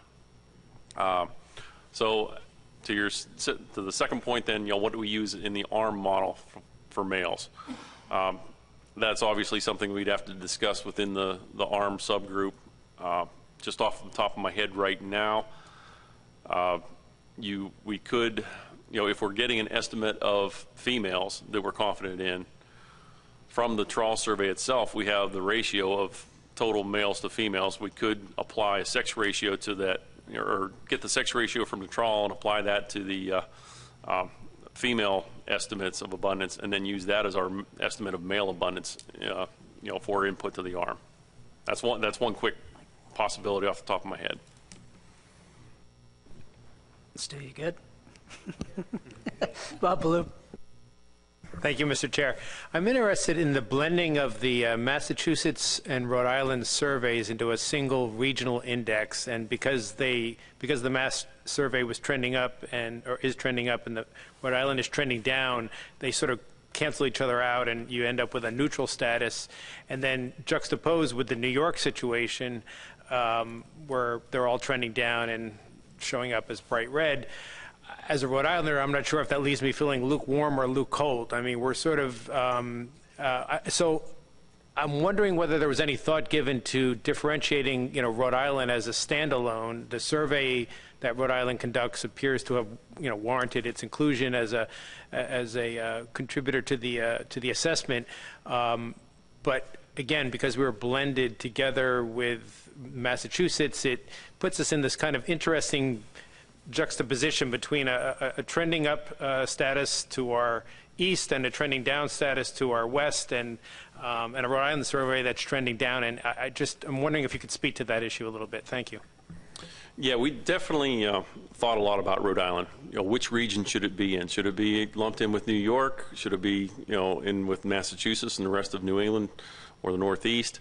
And it's hard to say. Yes, the trends are more like the New York area, but where the Rhode Island survey is conducted is awfully close geographically to where the Massachusetts trawl survey south of Cape Cod. So it is interesting how geographically close the Rhode Island survey is to Massachusetts, and yet we see completely different trends in the two. But I don't have a good answer for you other than that we did have many, many long debates, not only in this assessment but in previous assessments. Where do we fit Rhode Island? Where should we really break, the New York versus New England? And also even with the rest of New England, once you go up around north of the Cape, then that survey just kind of bounces around without a consistent trend, or lots of zero toes out of there too. So. There's certainly, that's why in the end, one of our conclusions is we need to keep looking at New England. It shows a neutral trend, but, it's based on two surveys with conflicting trends of each. So continue to watch and examine that.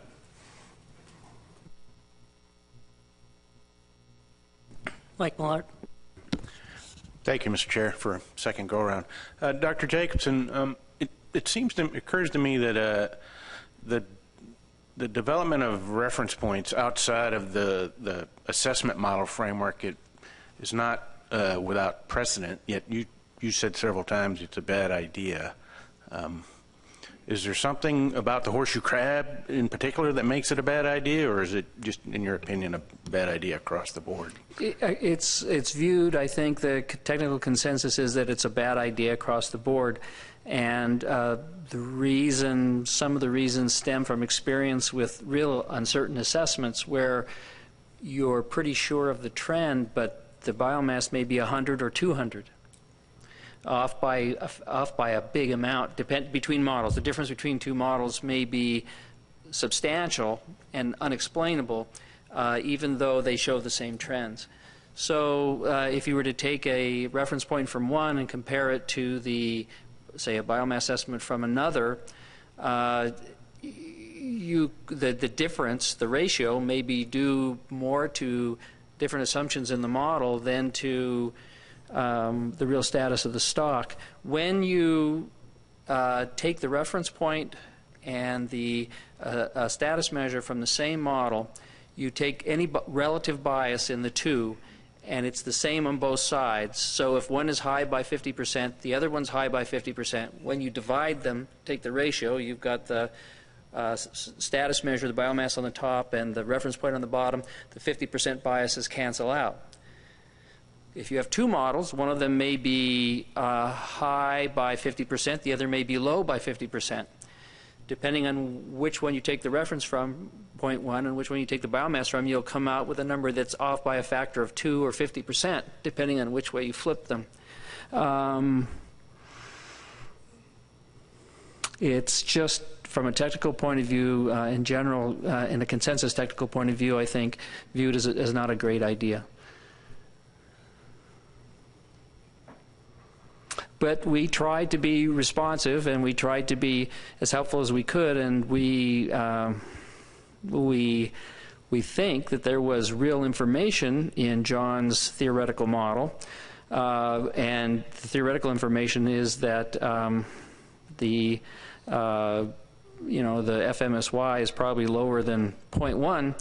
If you look at the results from the Colley-Sisson wine model, you see that the mortality estimates for the most recent years from it were very low, very low, even low relative to 0.1. And so we're comfortable saying that it's pretty unlikely that fishing pressure is, exceeds FMSY at this time in the Delaware Bay area, but we drew the line at actually making the comparison. It's just bad practice, in our view. Adam Nowalski. I'd like to make a motion if you're ready. I move to accept the benchmark stock assessment and peer review report for management.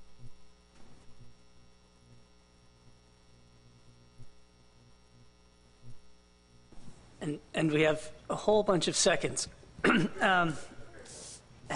Well, okay, well, Mike Louisi, we did promise to allow the public to have a chance, and we do have one individual that signed up to speak. So I didn't know if Mike and I were thinking that we would like to hear their questions before a board vote, if that's all right. Do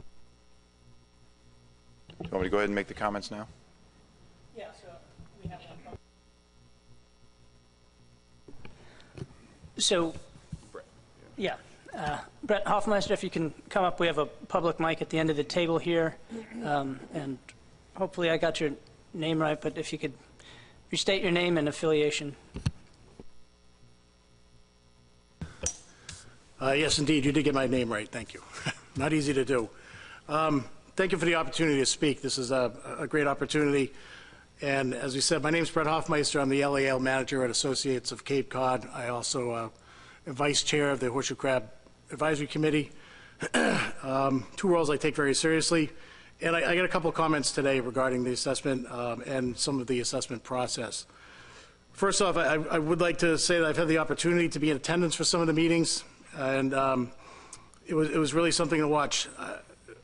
I would personally, and my company ACC, would like to thank them for the work and the effort they put into this assessment. I personally have a newfound respect for the painstaking process of analyzing this data from so many different sources.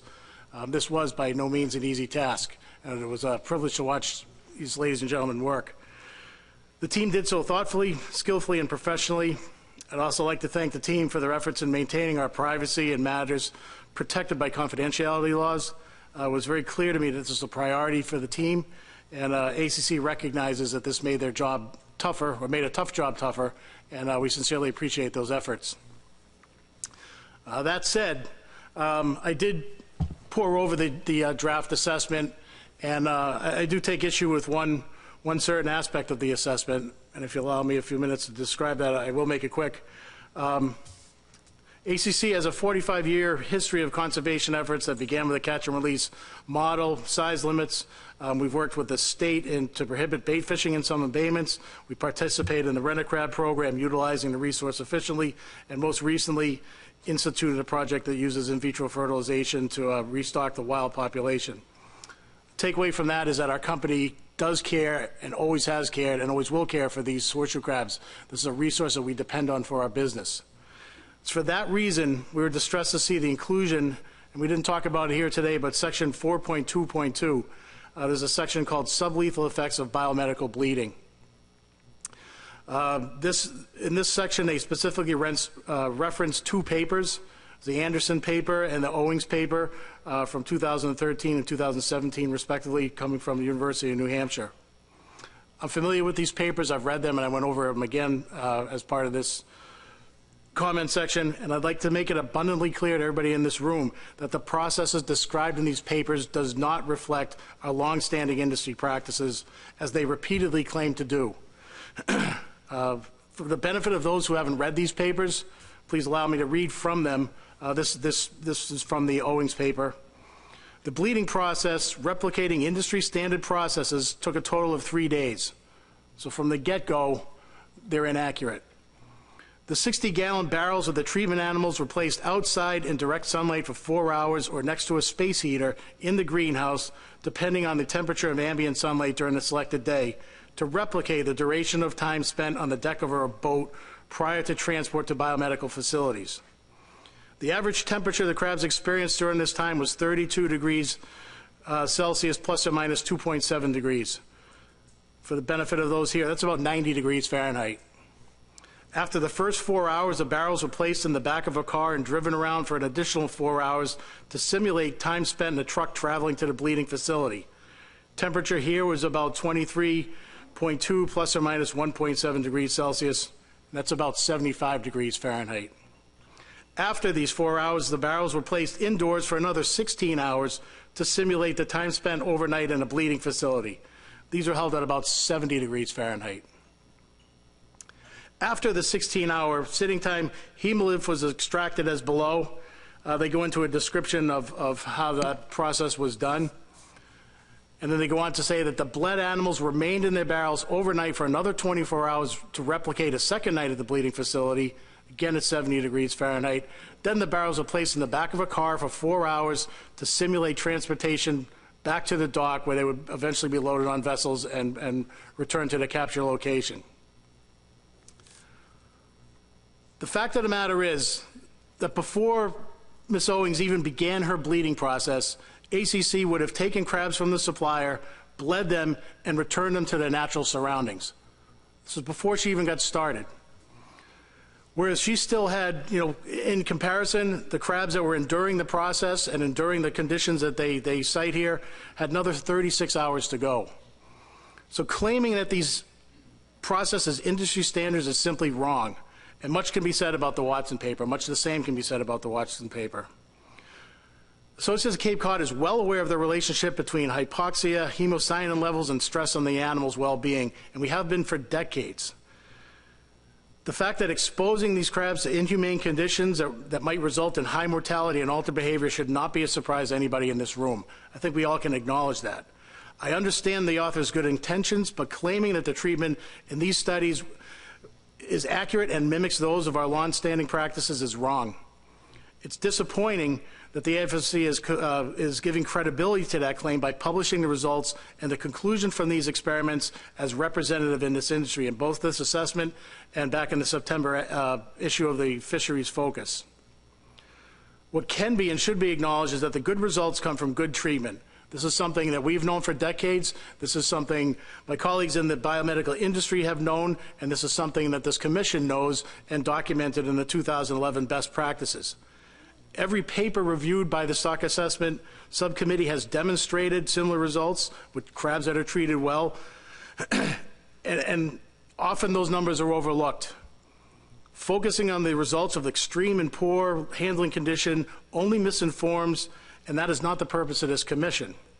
To state that these are the effects of biomedical bleeding is simply wrong, and I believe has no place in this assessment. And I don't mean my criticism to undermine the good work that was done, because there was some very good work done here, and I was witness to it. But I want to make it abundantly clear that the claims that these papers make, that this is an accurate description of what happens in the biomedical industry, is completely wrong, and I thoroughly believe there's no place for this in this assessment.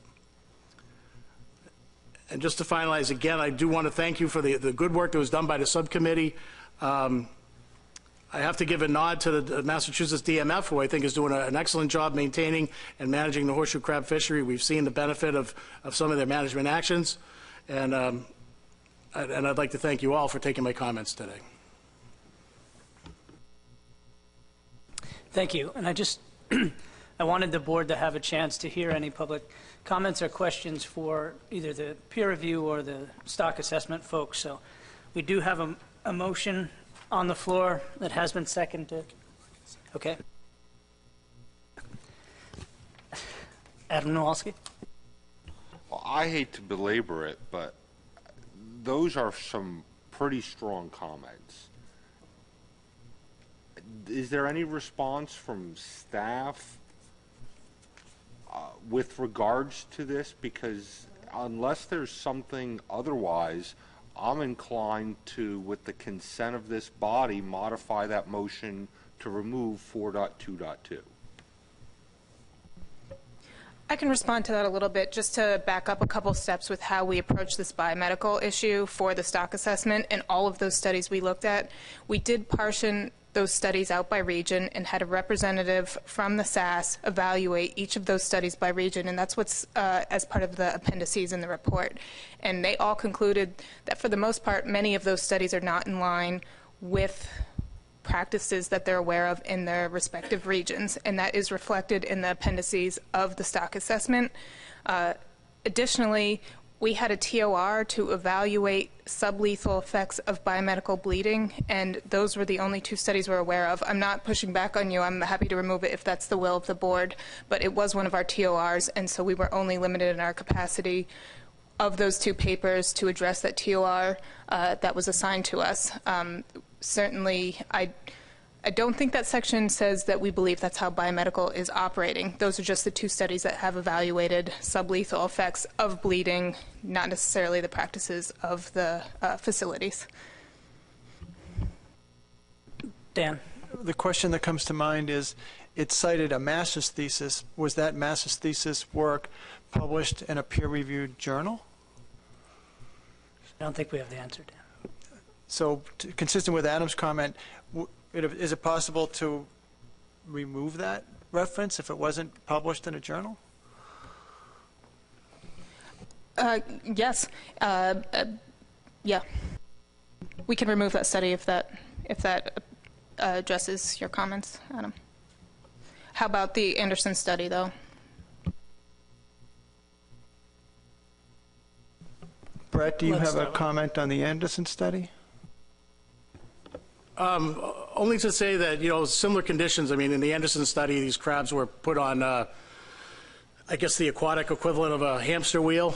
And to get a baseline, they put them in water for 2 weeks and then bled again in that study, they were looking specifically at sublethal effects, and they took a lot of blood out of some crabs and not so much out of others.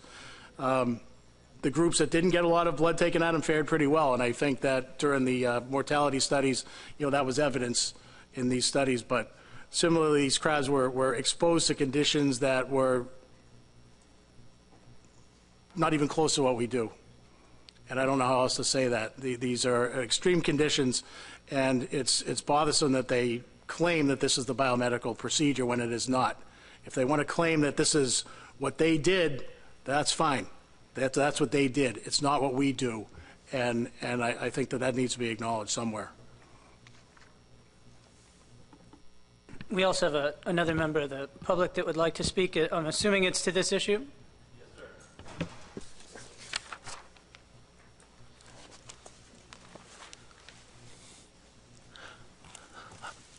Hi, everybody, and thanks for allowing me to speak at this meeting.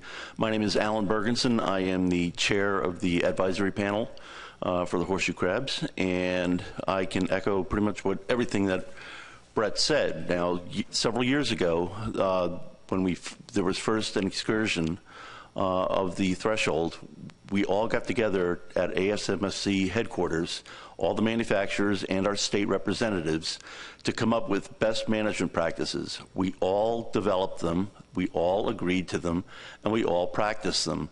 There's been some comment that these practices are just guidelines and voluntary and we don't have to follow them. That's incorrect. We have taken the best management practices, put them into standard operating procedures, and have them, and this is what we follow. And we are also regulated by the U.S. Food and Drug Administration, who can audit us at any time, from all the way from horseshoe crab collection all the way to final product manufacture. So these are something that they're not just guidelines, they are hard-coded into what we do. And as far as my company, Lonza, I can tell you, we go out at night, after 9 o'clock at night, so it's dark. And if anybody's been out on the water at night, you know it could be 80, 90 degrees on the land, but it's going to be pretty cool out on the water. So when we collect crabs, and you guys were right before when we don't use the term harvest, we collect.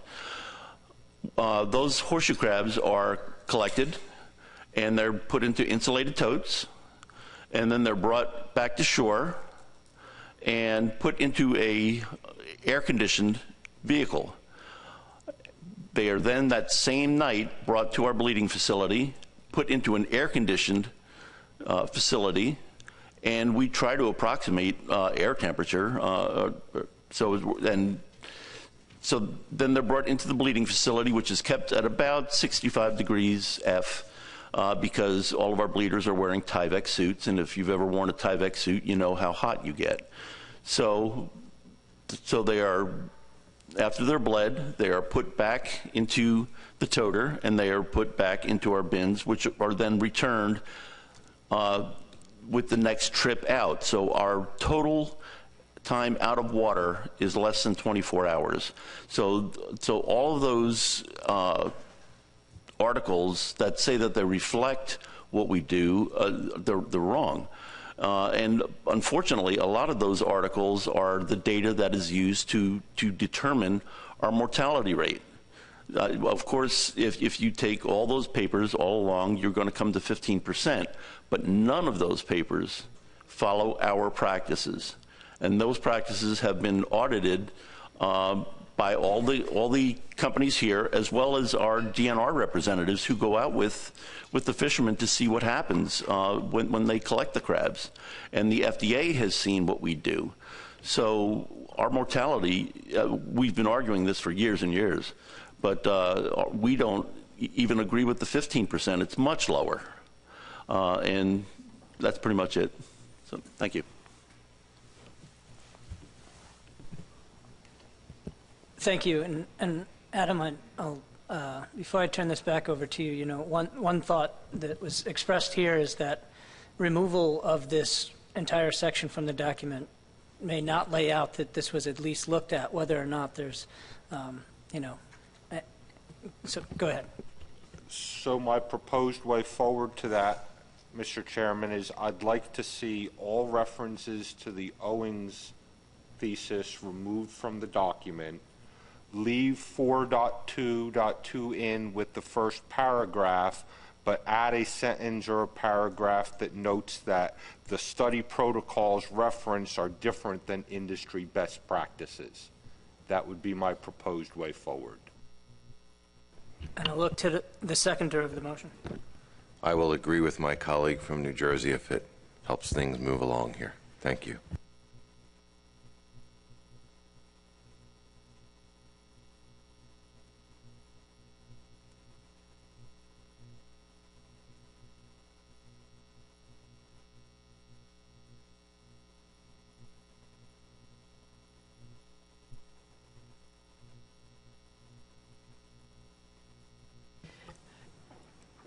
Could I help you guys instead of having to write out all of this stuff that we say as modified today based on the comments on the record, or to that degree? Is that all right, Adam?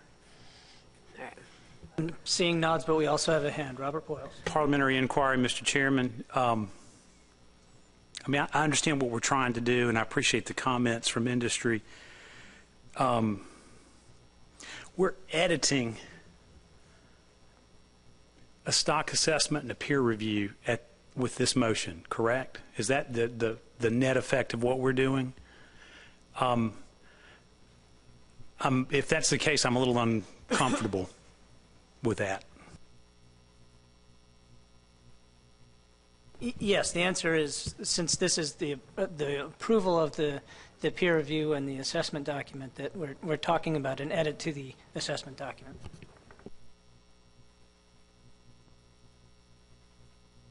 We have several hands. Let's start with Emerson Hasbrook. Thank you, Mr. Chairman. While I appreciate what the motion is trying to do, I have to agree with Robert Boyles that, are we going to start editing stock assessments now? I think that's a dangerous path to start to go down, where management boards are going to start to edit and change stock assessment reports. I'm not comfortable with that. Got Erica Burgess.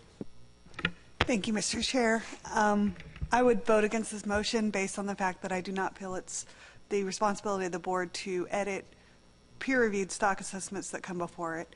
And I've read section 4.2.2.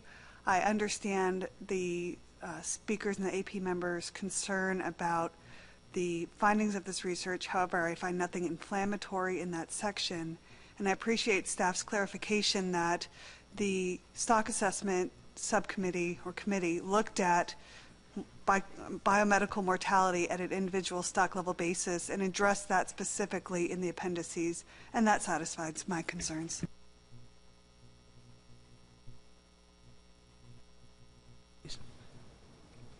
Mike, do you still want to? Sure, I will. Quickly, I also would have a problem with this motion. I think it's a slippery slope for the board to start judging the validity of papers referenced in stock assessments. That could go a long way. Stu Nichols. Yeah, I agree with my colleagues' comments, and I'd just like to point out that there's a number of master's theses cited in the documents that we typically use in our actions here as a board. Mike Louisa. It's the last time I second a motion by Adam. It seemed very, very simple when we started. I'd move to substitute to accept the 2019 Horseshoe Crab Benchmark Stock Assessment and Peer Review Reports. Second, Jim Gilmore. Comments, Adam Nowalski.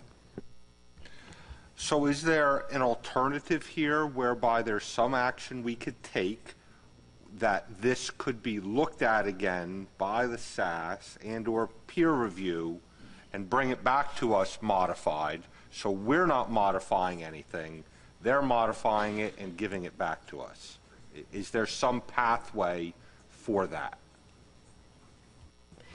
And trying not to edit the document, we could take the information that's already in the appendix that says that this does not reflect the best practices sentence and bring that into the main part of that section. And that would be maybe a compromise of the board, and, to reflect and not really editing. And, as Stu said before, many of our assessments have gray literature as well as master's thesis. So it's not uncommon to have that in a document.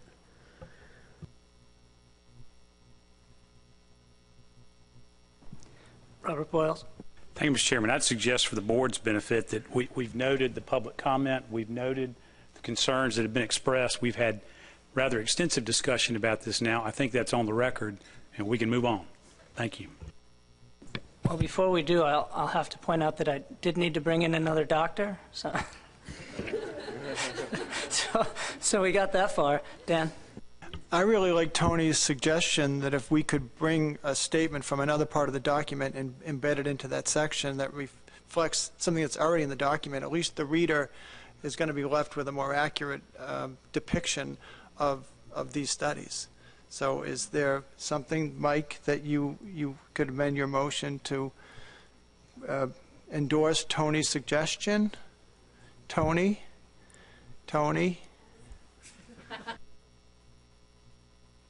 I'm happy to make those changes along with some other minor edits that we have found before it gets published in the spirit of what we've talked about today, to soften that language and make it clear that these studies do not follow best practices, that this was a TOR, this was what was available, but it's not part of the biomedical practices.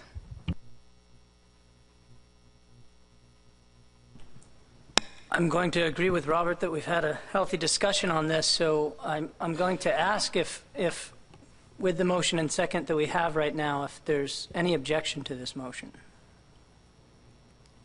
Okay, well, I think we could, yeah. Well, as long as the motion includes amendments as just discussed during this, and that's not on the board, so.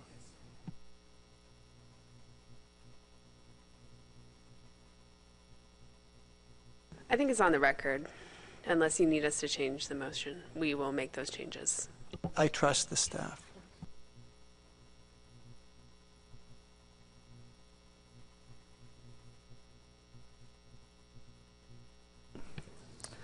So with that, I'll take it that we have, was it? Yeah, okay, right. So we now have a main motion. So I'll ask the question again, is there any objection to the now main motion? Okay, good. Then with that consent, our next agenda item is consideration of management response. Yes, sorry. Motion is move to accept the 2009 Horseshoe Crab Benchmark Stock Assessment and Peer Review Reports for Management Use, subtitle with edits. This motion was by Mike Louisi, second by Jim Gilmore. Sorry.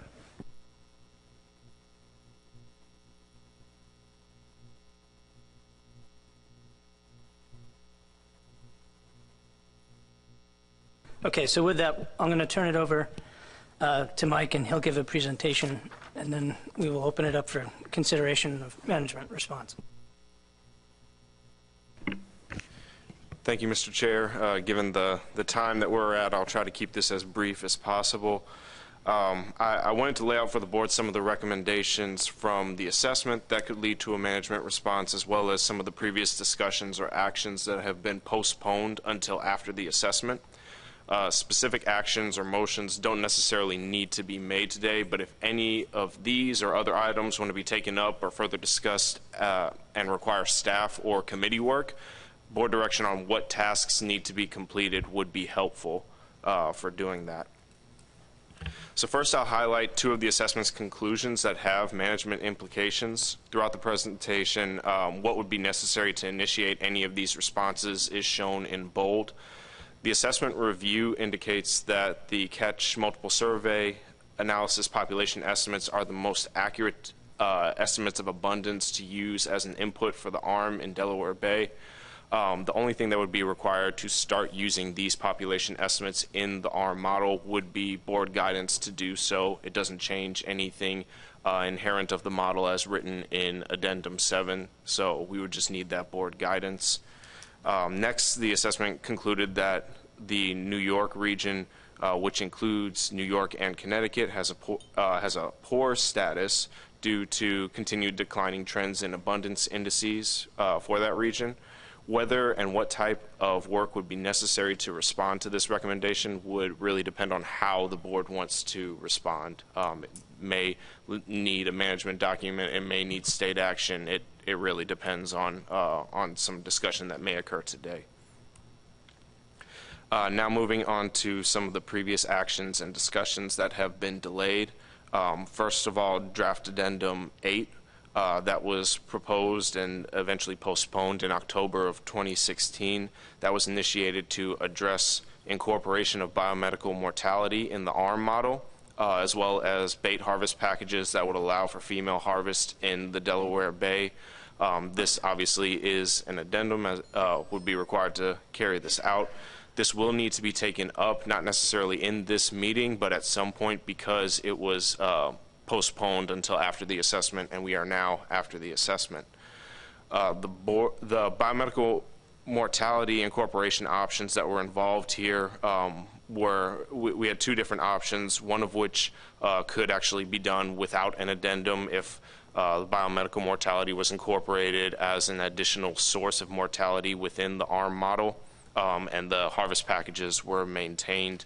There was some work done in the meantime since this action was postponed, and in October of 2017, that information was presented to the board and showed that neither of these methods for incorporating biomedical mortality alter the harvest package recommendations that have come to the board. Additionally, there has been discussion about the incorporation of new or altered harvest packages that would allow different levels of female harvest in the Delaware Bay. And one point that has continued to be said and is relevant to this is that unless the female population of horseshoe crabs exceeds that 80% carrying capacity threshold, there will not be any female harvest recommended by the ARM model, regardless of any additional harvest packages. So that's something for the board's consideration when thinking about draft addendum 8. Finally, Addendum 7 describes the use of a double loop process, which includes the iterative process that we conduct every year when we set our harvest specifications. And then there's also a setup phase that is in the addendum said to be reviewed every 3 to 4 years. And this is done to update the model assumptions, stakeholder information, monitoring information, things of that nature. This type of review has been characterized in two forms: a long-term review, which could be expected to take up to 2 years, and a short-term review that could be done in 6 to 8 months. The last review conducted in 2016 was a short-term review. Given the considerable amount of information from the new assessment, the board may want to consider conducting another review in the future. As part of this, it would be helpful also to migrate the software platform from ASDP, which is the current program, that's not a very widely used program, to something that's more usable, can be housed in-house and run potentially by staff or other scientists on the ARM subcommittee. To conduct this review in either form, and especially to migrate that platform, would require a significant amount of time and money. So that is something for the board's consideration, and depending on the recommendations from the review, management document may have to follow as well. So with that, I can take questions as the board needs them on these types of processes. I do want to reiterate that final decisions are not necessary today, but if the board desires any type of work to be done between now and the next meeting in achieving any of these tasks, guidance on that would be helpful. Thank you. Start with Stu Mickles. Mike, the long-term look at the double loop process, I think the slide indicated that it was going to be costly. Do we have a source of funding available for that? Or are we soliciting funding sources for that? I am not aware of a funding source for that. And really one part of that, if we're going to be migrating the platform, that's been talked about a couple times before, and that's something that would take, potentially a graduate student, a postdoc, somebody like that, half a year's worth of time to do. And so that could bring in some costs, as well as paying for whatever workshops need to be done to do the review itself. Roy Miller. Thank you, Mr. Chairman. I just wanted to quickly bring up one thing that was not mentioned in Mike's presentation, and it was stressed by Dr. Suika, the value and importance of the Virginia Tech Trawl Survey. And I understand our funding is available for this survey through 2019. I'm uncertain as to whether there is funding available beyond that. If not, then I think I just want it on the record that that should be a priority for our organization, would be to help secure funding, if possible, to continue that Virginia Tech trawl survey. Thank you. Thanks, Roy. I'm going to turn to Bob Beal. Thank you, Mr. Chairman. Summer flounder stole my voice. We do have money for 19 and 20, Roy. So we got a couple years under, in the bank, so to speak. And anytime we put in our appropriation requests and commission priorities, this survey is one of the high priorities. So we're going to keep working on it. We can't get, having a couple years funding is good to have, but it's not the long-term funding source that we'd like to have. But I think we're just going to have to piecemeal it, year by year. And good news is we're 2 ahead right now. So we'll just keep making sure the appropriators know this is a priority for the commission and the importance of that survey for the horseshoe crab management.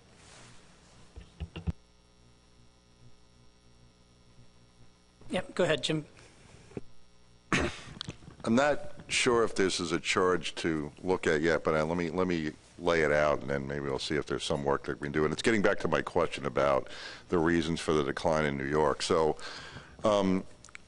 this goes along with what Dan McKiernan said before, is like looking at different things we can do. So New York has already reduced their harvest from 360,000 to 150,000. We haven't spawning area closures already. We've got this massive monitoring system going, not a scientific one, plus we have a volunteer-based one that filled my conference room last week with all the volunteers we have going along. So we're essentially doing all of this, and then the suggestions we have moving forward would be to do more quota reduction, whatever, but that doesn't seem to be where the problem is. And here's some other facts that are starting to come together. So the New Jersey moratorium started 10 years ago, and all your data shows a steady decline over 10 years, right when that moratorium was put into place. In addition, from our monitoring in New York, we have better survival in the Peconics. The further you get away from New Jersey, the higher the survival goes. Jamaica Bay's got the lower survival. So it's starting to look like we've got the issue of what we were concerned with all along, is that New Jersey shut down their horseshoe crab bait fishery, but they didn't close down their whelk and their eel fishery. So the demand for bait still exists. So what I'm suggesting we do are two things. I would like to know, is overharvest the reason, illegal harvest going on that we don't know about? That's not coming up in any of the assessments. And are there some things that maybe we could suggest that maybe Jersey does and looks into it? For instance, an artificial bait requirement, or getting into the male-only fishery, some things along those lines, because we're just going to eventually close our fishery, it looks like, and then we're going to drive the issue further to the east, and now we're going to have Rhode Island and Massachusetts population going down, and it seems like maybe that's not the right way to be doing this. So I want to get that looked at, but I don't know if it's actually a specific charge, or can we focus in on why we have this very strange thing going on in New York? And from a biological standpoint, it doesn't seem like it's maybe the biology. It seems like it's maybe illegal harvest. The other thing, and I'll add, we're working with Connecticut right now to put a size limit on our whelk fishery. So hopefully that'll reduce demand, but I still don't think that's going to be enough unless we address the problem of maybe there's no harvest in New Jersey, but there's still a demand. Well, I'm not going to assume it's something that we would be tasking a technical committee with, but it may be a question for our law enforcement group if that's something that's on their radar currently. I have a couple hands up. I saw Mike Louisi first, Tom Foti, and then you, Justin. Thank you, Mr. Chairman. Mike, could you go back one slide to the slide that has Addendum 8 on it? Maybe one more. Yeah, that's the one. So if you're looking for some advice, if you go down to the second to last bullet there, the additional or altered harvest that would allow for females in the Delaware Bay sounds like something I would have suggested maybe a couple years ago. And at the time, I think we were looking to explore, alternative ways of coming up with a way that the state of Maryland or those harvesting in the Delaware region could harvest a few females. And now, given the fact that it's understood that until we reach some certain threshold level exceeding 80% carrying capacity or 11.2 million females, we're not going to be able to develop something to get there. So I would say, if you're looking for advice, that if it were advised to continue with this draft addendum, that you could eliminate that part of it from any further consideration. And if the other portions of the addendum were to be explored further, then that would be fine with me. Thanks. Tom Foti. We also looked, I think, and talked about it years ago about the sea level rise and the rise in the bays and estuaries, which we lost a lot of the sandy beaches where the horseshoe crab spawn. So I don't know if that has contributes to the decline or not. I don't know whether we have ever surveyed. I don't know how it is in New York after the results of sandy, because we've seen the bay is much higher than it's ever been before, and we lost some of the areas that they spawned on. Thank you. Justin Davis. Thank you, Mr. Chairman. I have a motion if you're ready for that, but I don't know if we're done with discussion. One more. Chris Wright. Given that the peer review and the stock assessment folks brought up the discard mortality, I'd like to have the TC evaluate what kind of studies we would need and get a cost estimate of what they would cost. Because if we have 5 years, we need to start addressing that sooner than later. Agreed. Thanks, Chris.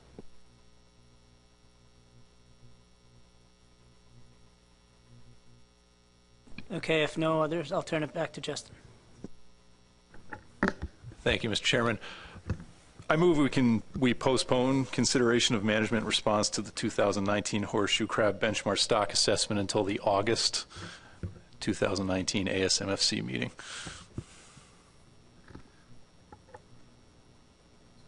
A second. Dan McKiernan. Discussion? Go ahead, Justin. Thank you, Mr. Chairman. So I think we've had a very robust discussion today about the stock assessment and the issues around horseshoe crab management.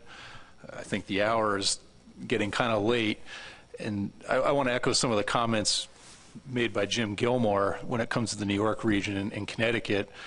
You know, our fishery is pretty small scale. Landings have been low, around 20,000 crabs, and stable for a number of years. Over time, we've taken measures to restrict harvest. We have closed areas.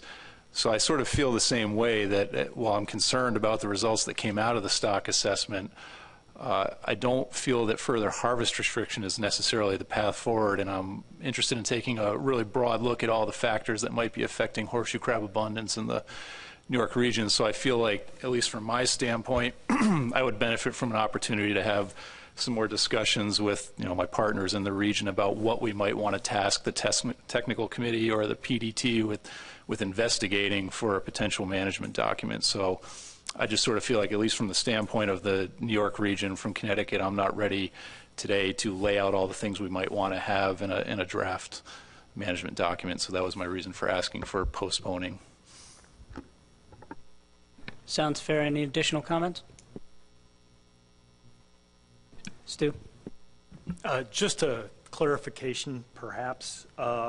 Does that include incorporation of that CMSA model into the ARM model?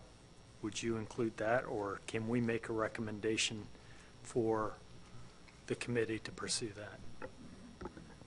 I would be fine with that recommendation being made today.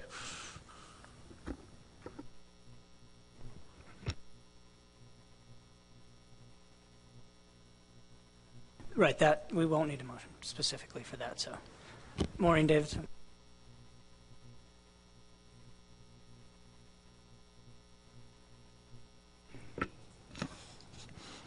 Hi, speaking as Jim Gilmore's proxy. Thank you. I agree with Justin. I think that we would be able to benefit if we had some additional time to look at where we can make management changes to see what's happening to our horseshoe crabs, try to determine where our loss is. We're not sure if it's mortality or they're not there, they're leaving. and other sources of our horseshoe crab loss. I think we would just benefit from a little more time. Thank you. Thank you, Maureen. If we don't have any opposition to this motion, I'll consider it approved by consent. Okay.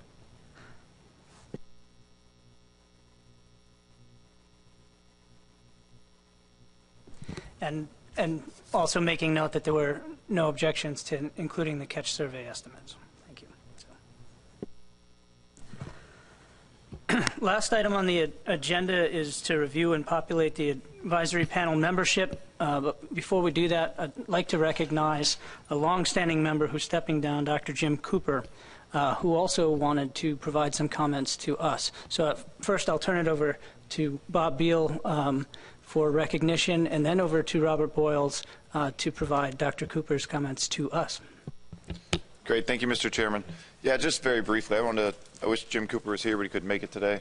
I just wanted to, on behalf of the commission and the commissioners and the board, thank Mr. Cooper, Dr. Cooper, for 2 decades of service to the Horseshoe Crab Management Program. He was here at the very beginning when horseshoe crab was separated from American eel management, and Tom O'Connell from Maryland was the drafter of the plan and all sorts of those things. So he's been here from the very beginning and provided a great perspective from the biomedical community to the board. And he also chaired the advisory panel for a decade at least, if not a little bit more. So just he's been a great part of this process and a really valuable advisor to the management board. So just want to thank him for his couple decades of service that he gave us. So thank you, Dr. Cooper. Absolutely. Thank you. And Robert? Thank you, Mr. Chairman. And I'd like to echo our Executive Director's remarks about remarkable Dr. Cooper. He regrets that he could not be here today on his final day as a member of the advisory panel. Mr. Chairman, I would seek unanimous consent of entering Dr. Cooper's written remarks, which were sent to the board as part of the supplemental materials. Enter those into the record verbatim, please, with unanimous consent. Recognizing the hour is late, but at the same time, I did get a note from him. He did not intend necessarily to read these comments himself, but I think it's certainly worthy of recognizing his many contributions to the commission, to our family, and to these resources. Thanking him for his stalwart leadership and support of the commission and his leadership in the biomedical industry and helping us sort through some challenging times, as Bob said from the beginning. So, Mr. Chairman, I would seek unanimous consent to enter those remarks into the transcript of the meeting, if it pleases the board, and again, a recognition and thanks and my gratitude as a South Carolinian to Dr. Cooper for his leadership and service to the commission. Yeah, well, not seeing any objections, that we'll assume that. Thank you, Robert. Sorry. Yes, hi. I would like to present for the board's consideration and approval Nora Blair as South Carolina's newest member to the Horseshoe Crab Advisory Panel. She replaces Dr. Cooper. Do we have a motion?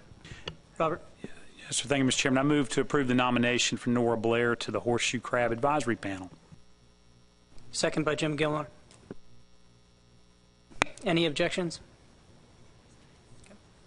Approved by consent. Okay, with that, yes. In other business, the board had asked about updates on development of LAL alternatives. There is an update, but in recognition of the late hour, and I already lost my promise to Mike Millard that I was going to get us out of here much earlier. The AP chair does have information on that, but we will be getting that out to the board by email. Thank you. And if we have a motion to adjourn. Justin Davis. Thank you. So moved.